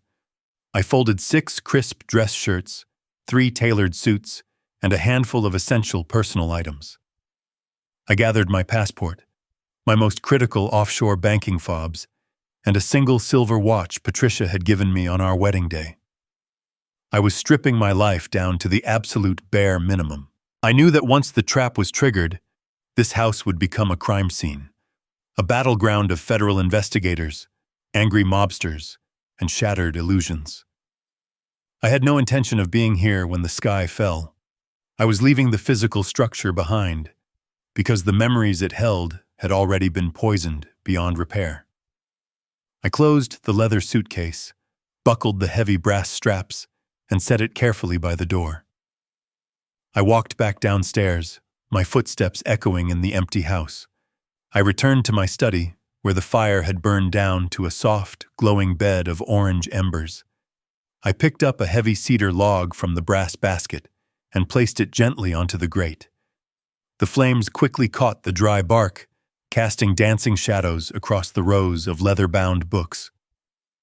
I walked over to the lowest shelf of the bookcase and pulled out 3 thick, heavy photo albums. I carried them to the leather armchair positioned directly in front of the hearth and sat down. I opened the first album.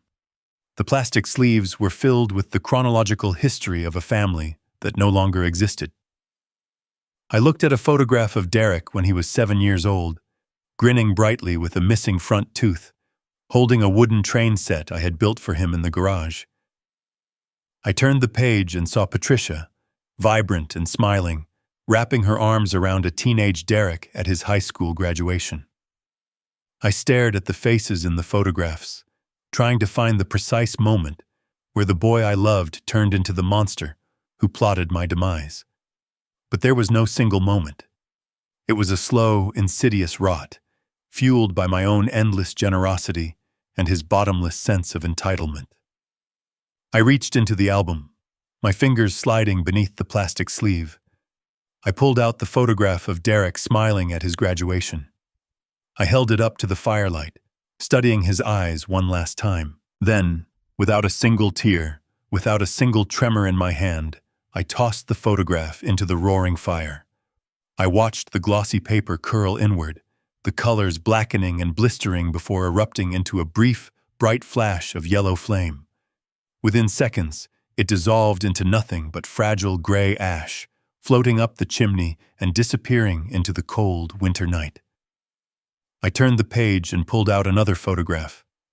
This one was from his college graduation, standing proudly in a suit I had paid for. I tossed it into the fire. I pulled out a picture from his wedding day, standing next to Monica, both of them raising glasses of champagne. I threw it into the fire. I sat there for 2 hours, systematically emptying every single album. I burned every birthday, every holiday, every vacation, and every fabricated memory of a loving son. It was a silent, private funeral pyre for my fatherhood. I was mourning the boy who had died a long time ago, consumed by an insatiable, toxic greed. With every photograph that burned, I felt a heavy, suffocating weight lifting off my chest. The emotional umbilical cord that tied me to the man he had become was finally severing. I was cutting away the guilt, the misplaced loyalty, and the blinding love that had made me a victim. By the time I closed the final empty album, the transformation was complete. I felt a cold, absolute, and terrifying calm settling deep into my bones. I was no longer a heartbroken father trying to save his wayward child. I was the architect of a necessary destruction. I stood up from the armchair, brushed a speck of ash from my trousers, and looked into the flames. I was completely detached. I was ready. I had fully become the executioner, and tomorrow the blade would finally fall. The morning sun broke through the heavy gray clouds, casting a pale, cold light across the frost-covered grounds of my estate. I was already awake. I had not slept. I was sitting in the formal dining room, dressed in my tailored charcoal suit, drinking a cup of black coffee. The single leather suitcase sat quietly by the front door. The house was immaculately clean, silently waiting for the inevitable violation. It did not take long. At exactly 9 in the morning, the heavy silence was shattered by the harsh, metallic grinding of a key turning in the front door lock. I did not move from my chair. I simply took another slow sip of my coffee and listened. The heavy oak door swung open, letting in a bitter gust of winter wind. Footsteps echoed loudly against the marble floor of the grand foyer. There were 3 distinct sets of footsteps. I recognized the heavy, hurried stride of my son and the sharp, arrogant click of Monica's designer heels. But there was a third person with them, a slow, shuffling walk that did not belong in my home. I placed my coffee cup perfectly in the center of the saucer and stood up. I walked calmly out of the dining room and stepped into the hallway, confronting the invasion of my sanctuary. Derek was standing near the sweeping staircase, shaking the snow from his expensive wool coat. Monica was right beside him, holding a thick leather portfolio, her eyes darting around the house with the hungry, calculated gaze of a conqueror claiming her spoils. Standing slightly behind them was a man I had never seen before. He was a small, nervous-looking man in a rumpled suit, carrying a black medical bag. He had the shifty, uncomfortable demeanor of a man who knew he was being paid to do something deeply unethical. Derek looked up and saw me standing perfectly still at the end of the hall. For a brief second, a flicker of genuine surprise crossed his face. He expected to find a broken, confused old man, perhaps still wearing pajamas, overwhelmed by the sudden intrusion. Instead, he found a perfectly groomed, stone-cold executive waiting for him. But Derek quickly recovered his arrogant posture. He puffed out his chest and walked toward me, flanked by his wife and his hired accomplice. "Good morning, Dad," Derek said, his voice dripping with a sickly sweet, entirely fabricated layer of concern. "I am glad to see you are awake. We have a very busy morning ahead of us." I did not respond to his greeting. I kept my eyes locked on his face, letting the silence stretch until it became uncomfortable. Monica shifted her weight, clearly irritated by my lack of reaction. She leaned forward, wearing that same infuriating, condescending smirk. "We brought someone to see you, Harrison," Monica said, speaking to me slowly and loudly, as if she were addressing a toddler or someone who was hard of hearing. "This is Dr. Evans. He is a specialist. He is here to help you transition into your new living arrangement today. We found a wonderful, secure memory care facility just outside the city. They have a room fully prepared for you. You are going to be so much safer there." The small man with the medical bag stepped forward, offering a weak, unconvincing smile. "Good morning, Mr. Cole," the doctor said, his voice carrying the practiced, soothing tone of a professional manipulator. "Your son and daughter-in-law have expressed deep concerns about your recent cognitive episodes. We understand that this transition can be frightening, but I assure you, the facility is locked down and highly monitored. You will not be able to wander off or hurt yourself. I am simply here to administer a mild sedative to ensure your transport is completely stress-free." I looked from the doctor to my son, the sheer audacity of their plan crystallizing in the cold morning air. They were not just here to evict me. They were here to physically drug me and drag me out of my own home. They wanted to lock me inside a psychiatric ward so I could not interfere with their theft. The doctor unclasped his black bag, pulling out a small vial and a syringe. He was entirely prepared to assault me under the legal protection of the fraudulent conservatorship. "Put that away," I said. My voice was not loud, but it resonated with an absolute, commanding authority that froze the doctor in his tracks. He looked at Derek, suddenly unsure of his authority. Derek scowled, his fake concern evaporating instantly, replaced by a dark, aggressive frustration. "You do not have a choice in this, Dad," Derek snapped, stepping closer, attempting to use his physical size to intimidate me. "I have the legal conservatorship.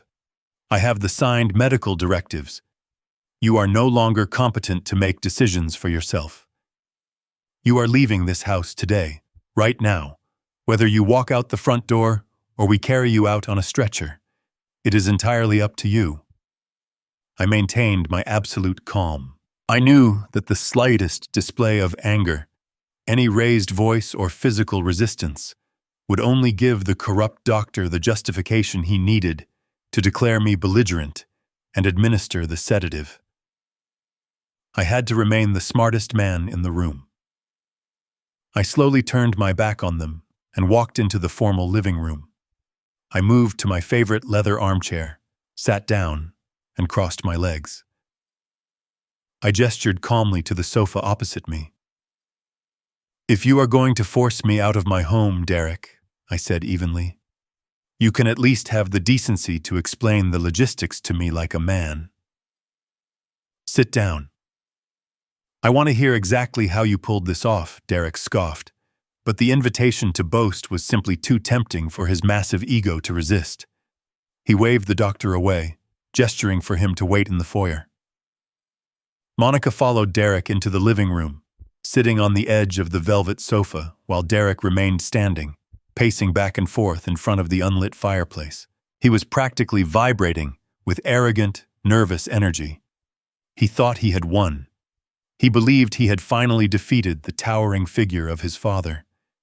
and he desperately wanted me to acknowledge his twisted brilliance. "You really want to know how I did it?" Derek asked, a cruel, mocking laugh escaping his lips. "I did it because you made it incredibly easy. You spent your entire life trusting the system, building your little legal walls, thinking your money made you untouchable. But you forgot that the system is run by people, and people are entirely predictable. People can be bought." He stopped pacing and stood directly in front of me, looking down with a gaze full of unadulterated contempt. "When you refused to give me the $500,000, you sealed your own fate," he said, pointing an accusing finger at my chest. "I needed that money. But more importantly, I realized that as long as you held the purse strings, Monica and I would always be your slaves. We would always have to beg. So I stopped begging and started taking." He leaned against the mantelpiece, looking incredibly proud of his criminal conspiracy. "It was remarkably easy to forge the documents, Dad. A few fabricated medical histories, a couple of generous cash donations to private physicians who do not ask questions, and a streamlined petition to a judge who was too overwhelmed with cases to actually read the fine print. The court handed me the keys to your entire life without a single hearing. They declared you mentally incompetent, and just like that, you legally ceased to exist." Monica chimed in, unable to keep her toxic triumph to herself. "We have been planning this for weeks, Harrison," she said, her voice dripping with venom. "We watched you playing golf, going to your little dinners, completely oblivious to the fact that we were dismantling your estate right under your nose. The $2 million from your liquid trust was just the beginning." Derek nodded, his eyes gleaming with a manic, desperate greed. "Exactly. That $2 million barely covered the immediate pressure. But this house," he spread his arms wide, taking in the grand living room, the custom woodwork, the legacy I had built. "This house is the real prize. You always loved this house more than you loved me. You always held it over my head. Well, not anymore." I sat perfectly still, my hands resting calmly on the armrests of my leather chair. Hidden beneath the lapel of my suit jacket, a small voice-activated digital recorder was capturing every single word of his confession. I needed him to say it all. I needed the federal prosecutors to hear the absolute lack of remorse in his voice.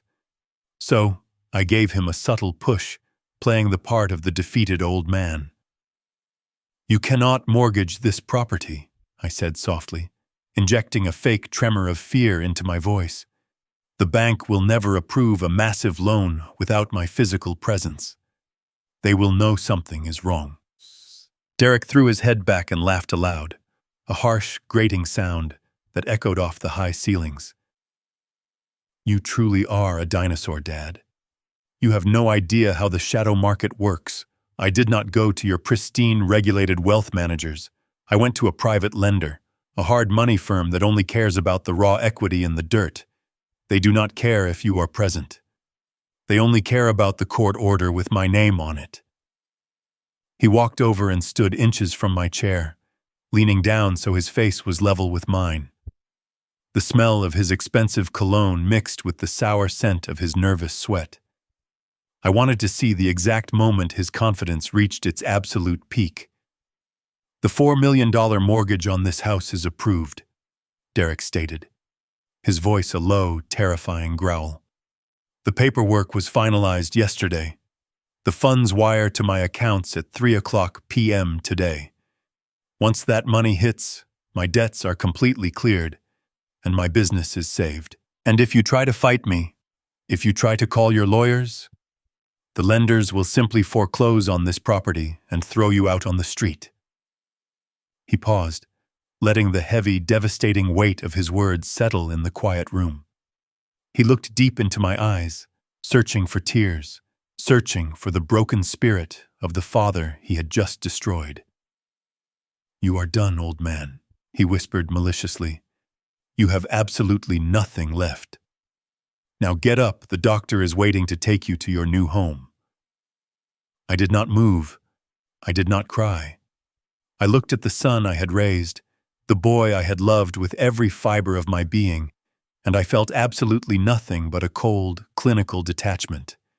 He had just handed me his own death warrant on a silver platter. He had confessed to wire fraud, elder abuse, forgery, and criminal conspiracy, all while standing in a house he was trying to steal. He thought he was the mastermind. He had no idea he was standing on a trapdoor, and I was holding the lever. I slowly reached into my jacket pocket. Derek tensed, perhaps thinking I was reaching for a weapon or a phone. But I only pulled out my pocket watch. I clicked the silver lid open and studied the intricate face. It was 10:15 in the morning. We had plenty of time. I snapped the watch shut and looked back up at my son. The fake tremor was completely gone from my voice. The old, forgiving father was dead. "I am not going anywhere, Derek," I said, my voice as cold and hard as the winter ice outside. "And neither are you."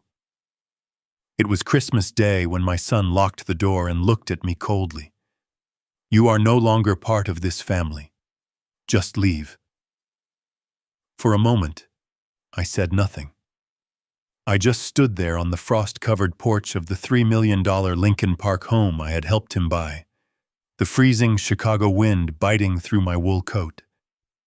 I looked at the brightly wrapped gifts in my hands, presents for my grandson.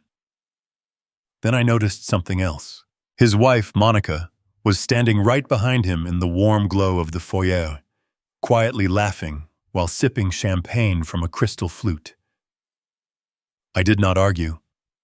I did not raise my voice. I simply nodded, turned around, and walked back to my car in the snow. If you are watching this, take a deep breath, because the story I am about to tell you is going to challenge everything you think you know about family, loyalty, and the limits of a father's love. My name is Harrison Cole. I am 70 years old, a retired commercial real estate developer from Chicago. I spent my entire life building, providing, and ensuring that my son, Derek, would never have to know the struggles I faced. But sometimes, the shelter you build for your children becomes the very fortress they use to lock you out. Before I continue, please let me know in the comments where you are watching from today and what time it is there. It brings a lot of comfort to this old man's heart to know that someone out there is listening. And if you have ever been betrayed by the very people you sacrificed everything for, please hit the like button and subscribe to the channel. I need to know I am not alone in this. Derek let out a short, barking laugh, shaking his head as if he were dealing with a stubborn child. He clearly believed my defiance was nothing more than the pathetic, dying gasp of a defeated old man. He looked at Monica, rolling his eyes dramatically. I did not raise my voice, nor did I make any sudden movements that might trigger the corrupt doctor waiting anxiously in the grand foyer. Instead, I calmly turned away from my son and walked over to the antique mahogany sideboard where my housekeeper had left a fresh silver tea service earlier that morning. My hands were perfectly steady. The silver teapot felt cool and heavy against my palm. I lifted it and poured a slow, steaming stream of dark amber Earl Grey into a delicate porcelain cup.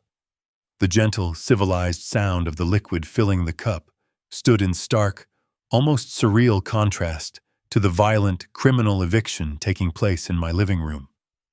I set the heavy silver pot down, the metallic clink echoing sharply against the high, vaulted ceiling. I picked up the fragile cup and saucer, holding them delicately in my hands, and turned back to face the two people who had conspired to ruin my life. "Are you deaf, Dad?" Derek barked, his artificial patience rapidly evaporating.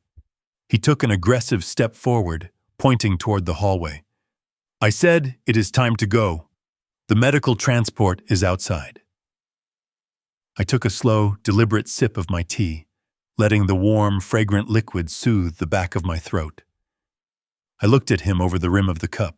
"Before I leave this house," I said, keeping my voice incredibly calm and conversational, I just want to make sure I completely understand the sheer magnitude of what you are telling me. I am a businessman, Derek. I appreciate a well-executed strategy, even when it is used against me. But I need to hear it from you.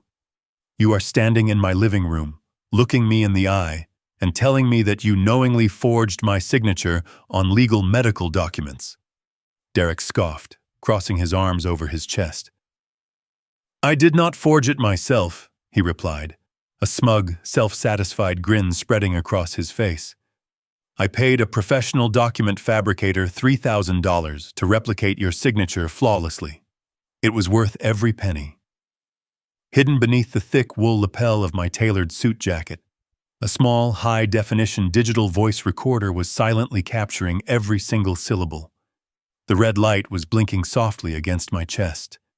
I needed him to keep talking. I needed him to dig his grave so deep that no expensive defense attorney would ever be able to pull him out of it.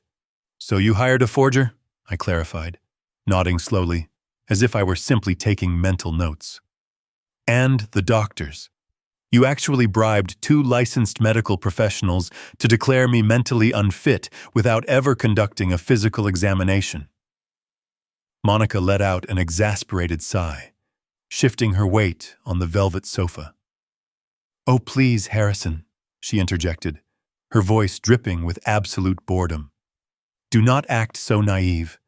Everyone in this city has a price. We found 2 private physicians with gambling debts who were more than happy to sign the affidavits for $50,000 in cash. They swore under oath that you had severe dementia. The judge barely even glanced at the paperwork before stamping the conservatorship order. It was almost too easy. I turned my gaze to Monica, locking her words safely into the digital memory of my hidden device. Fascinating, I murmured softly. And the $2 million you drained from my liquid trust account last week. I assume you used your fraudulent court order to initiate that wire transfer. Derek puffed out his chest, stepping even closer. Yes, I did, he confirmed proudly. And I wired it directly to an offshore holding company in the Cayman Islands. By the time your lawyers even realize the money is missing, it will have been bounced through a dozen different cryptocurrency tumblers. You will never see a single dime of it again. I lowered my teacup slightly, maintaining my unwavering eye contact. But you did not keep the money in the Caribbean, Derek, I said, my voice dropping to a low, precise whisper. You brought it right back to Chicago. You paid it to the Castellano Syndicate. For a fraction of a second, the smug arrogance vanished from Derek's face. His eyes widened, and a flash of genuine, unadulterated panic ripped through his expression. He clearly had no idea how I could possibly know about his ties to the criminal underworld, but he was too arrogant to back down in front of his wife. He quickly recovered, his jaw tightening defensively. So what if I did? He spat defensively. They provided essential liquidity for my venture capital fund when the traditional banks turned their backs on me. They are just businessmen, and the $2 million was just the quarterly interest payment. I took another sip of tea, letting the horrifying reality of his confession hang heavily in the air. So you stole $2 million from your own father to pay loan shark interest to the mob, I summarized calmly. And now, to pay off the massive $8 million principal. You are using this forged power of attorney to execute a $4 million hard money mortgage against my primary residence. Derek nodded, his chest heaving slightly as his anger and adrenaline surged. Yes, a $4 million hard money loan. And because they are a private shadow lender, they do not care about standard underwriting. They only care about the equity, and they are wiring the funds to my accounts at 3:00 p.m. today. I glanced casually at my heavy steel wristwatch. The silver hands ticked silently forward. It was exactly 3:05 in the afternoon. The deadline had passed. The trap was fully loaded. I set my delicate porcelain teacup down on the saucer. I did not place it on a table. I simply held it in my left hand, while my right hand slid smoothly into my trouser pocket. The room was deathly quiet, save for the nervous, shallow breathing of my son. And then I smiled. It was not a warm smile. It was not the smile of a forgiving father. It was a cold, terrifying, reptilian smile that stripped away the last remaining traces of my humanity. It was the smile of an executioner looking down at the chopping block. Derek stared at me, his brow furrowing in deep confusion. The panic that he had briefly suppressed flared back up in his eyes. "What the hell are you smiling at?"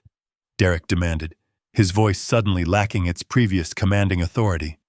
He looked nervously at Monica, who was suddenly sitting rigidly straight on the sofa, her predatory smirk completely wiped from her face.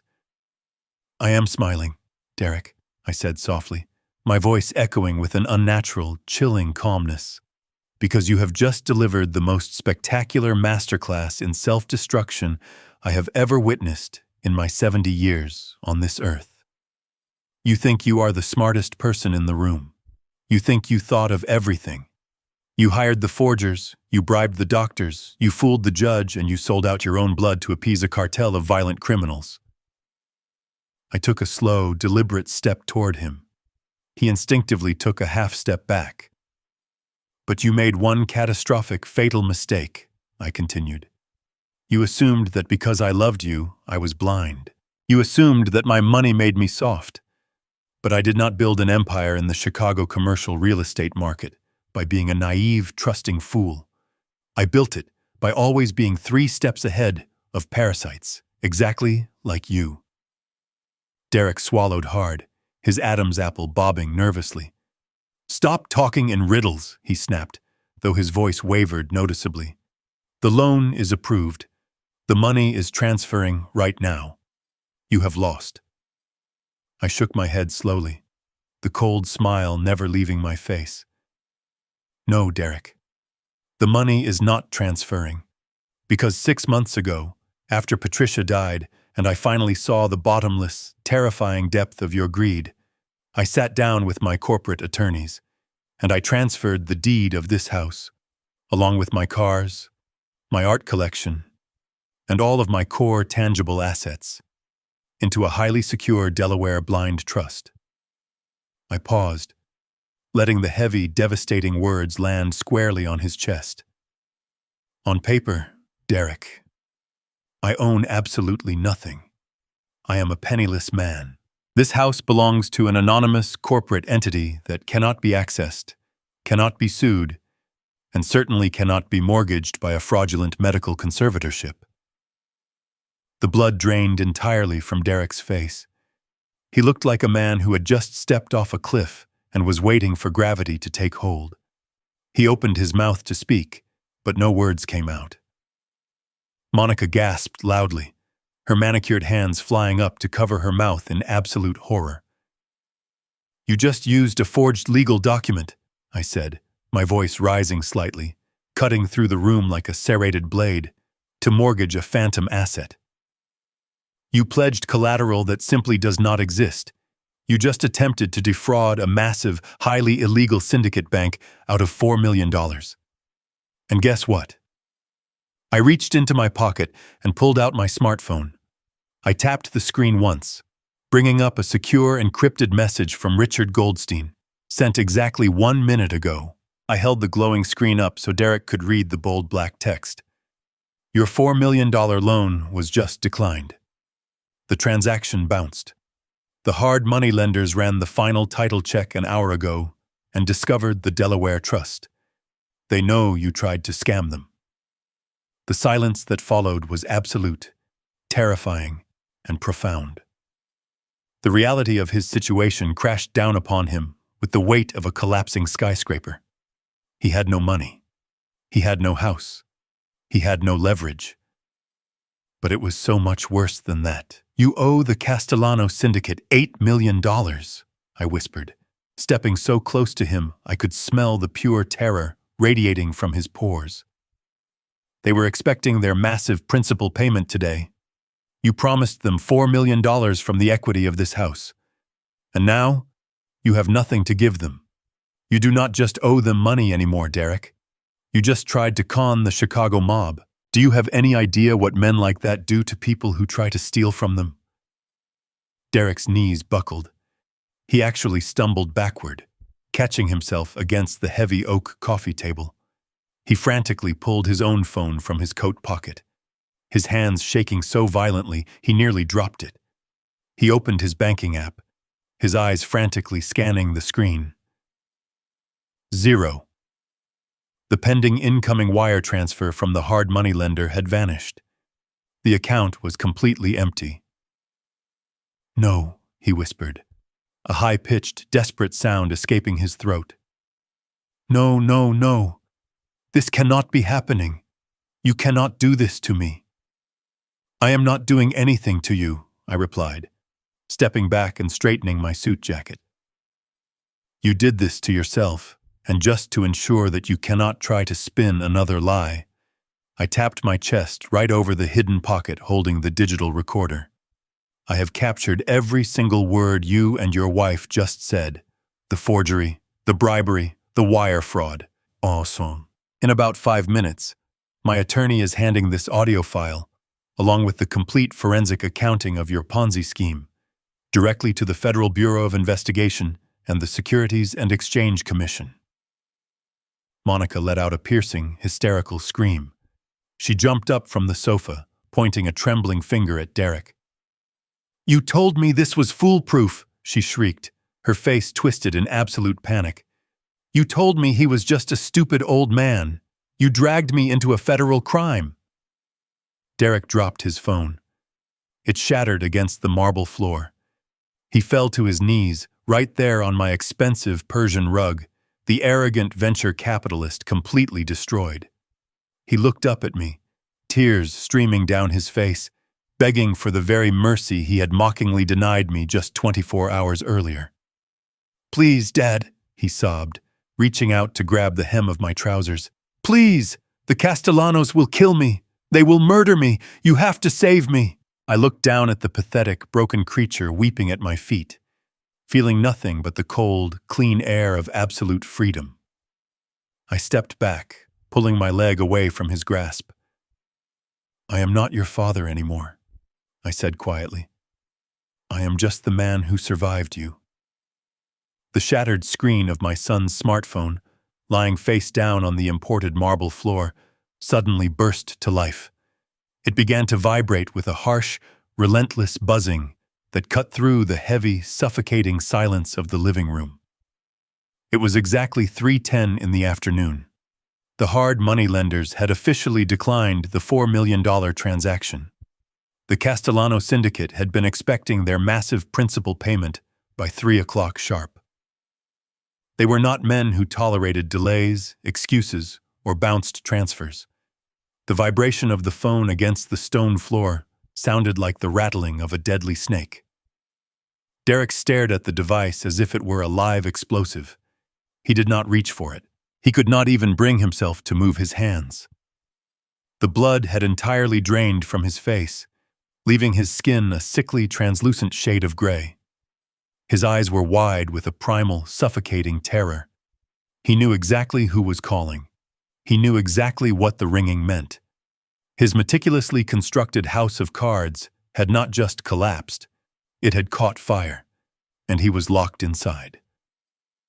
The relentless buzzing continued, echoing off the high vaulted ceilings of the mansion he had tried to steal.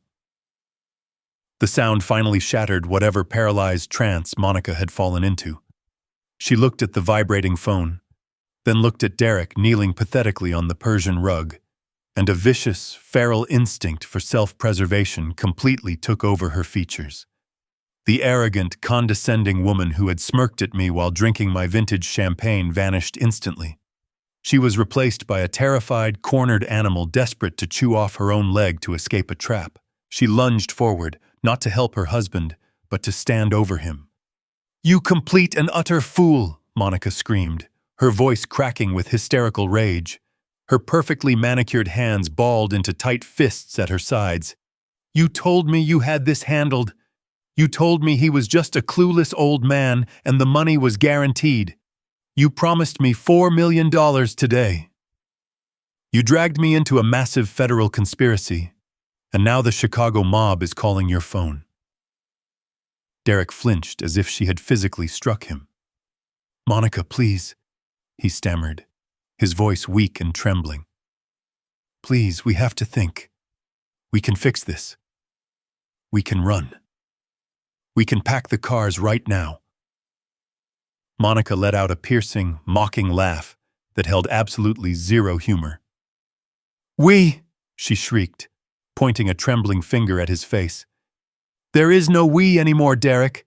I am not going down for your pathetic failures.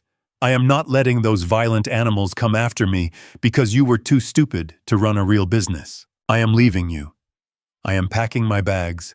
I am taking whatever cash is left in the safe, and I am filing for divorce the second I am far away from this disaster. You are completely on your own. She turned on her designer heels, shooting me one last look of absolute venomous hatred before sprinting out of the living room. Her frantic footsteps echoed up the grand staircase as she raced to abandon the sinking ship. The corrupt private doctor, who had been standing silently in the foyer clutching his medical bag and the sedative he intended to use on me, had seen more than enough. Realizing he had just become an accessory to a documented federal crime, he quietly turned the brass handle of the front door and slipped out into the cold winter air, fleeing the estate without saying a single word. Derek was entirely alone. The phone on the floor finally stopped vibrating, only to immediately start buzzing again. A second missed call. The syndicate was growing impatient. Derek crawled across the expensive rug, closing the distance between us. He reached out with trembling hands and desperately grabbed the hem of my tailored trousers. He buried his face in his hands, openly sobbing, the tears soaking into the fabric of his suit.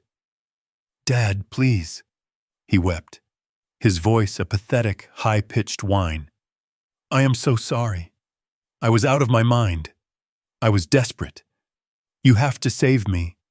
You have millions in your other accounts. You can pay them off. You can make this go away like you always do. If you do not give me the money, they are going to kill me. They are going to find me, and they are going to kill me. Please, Dad.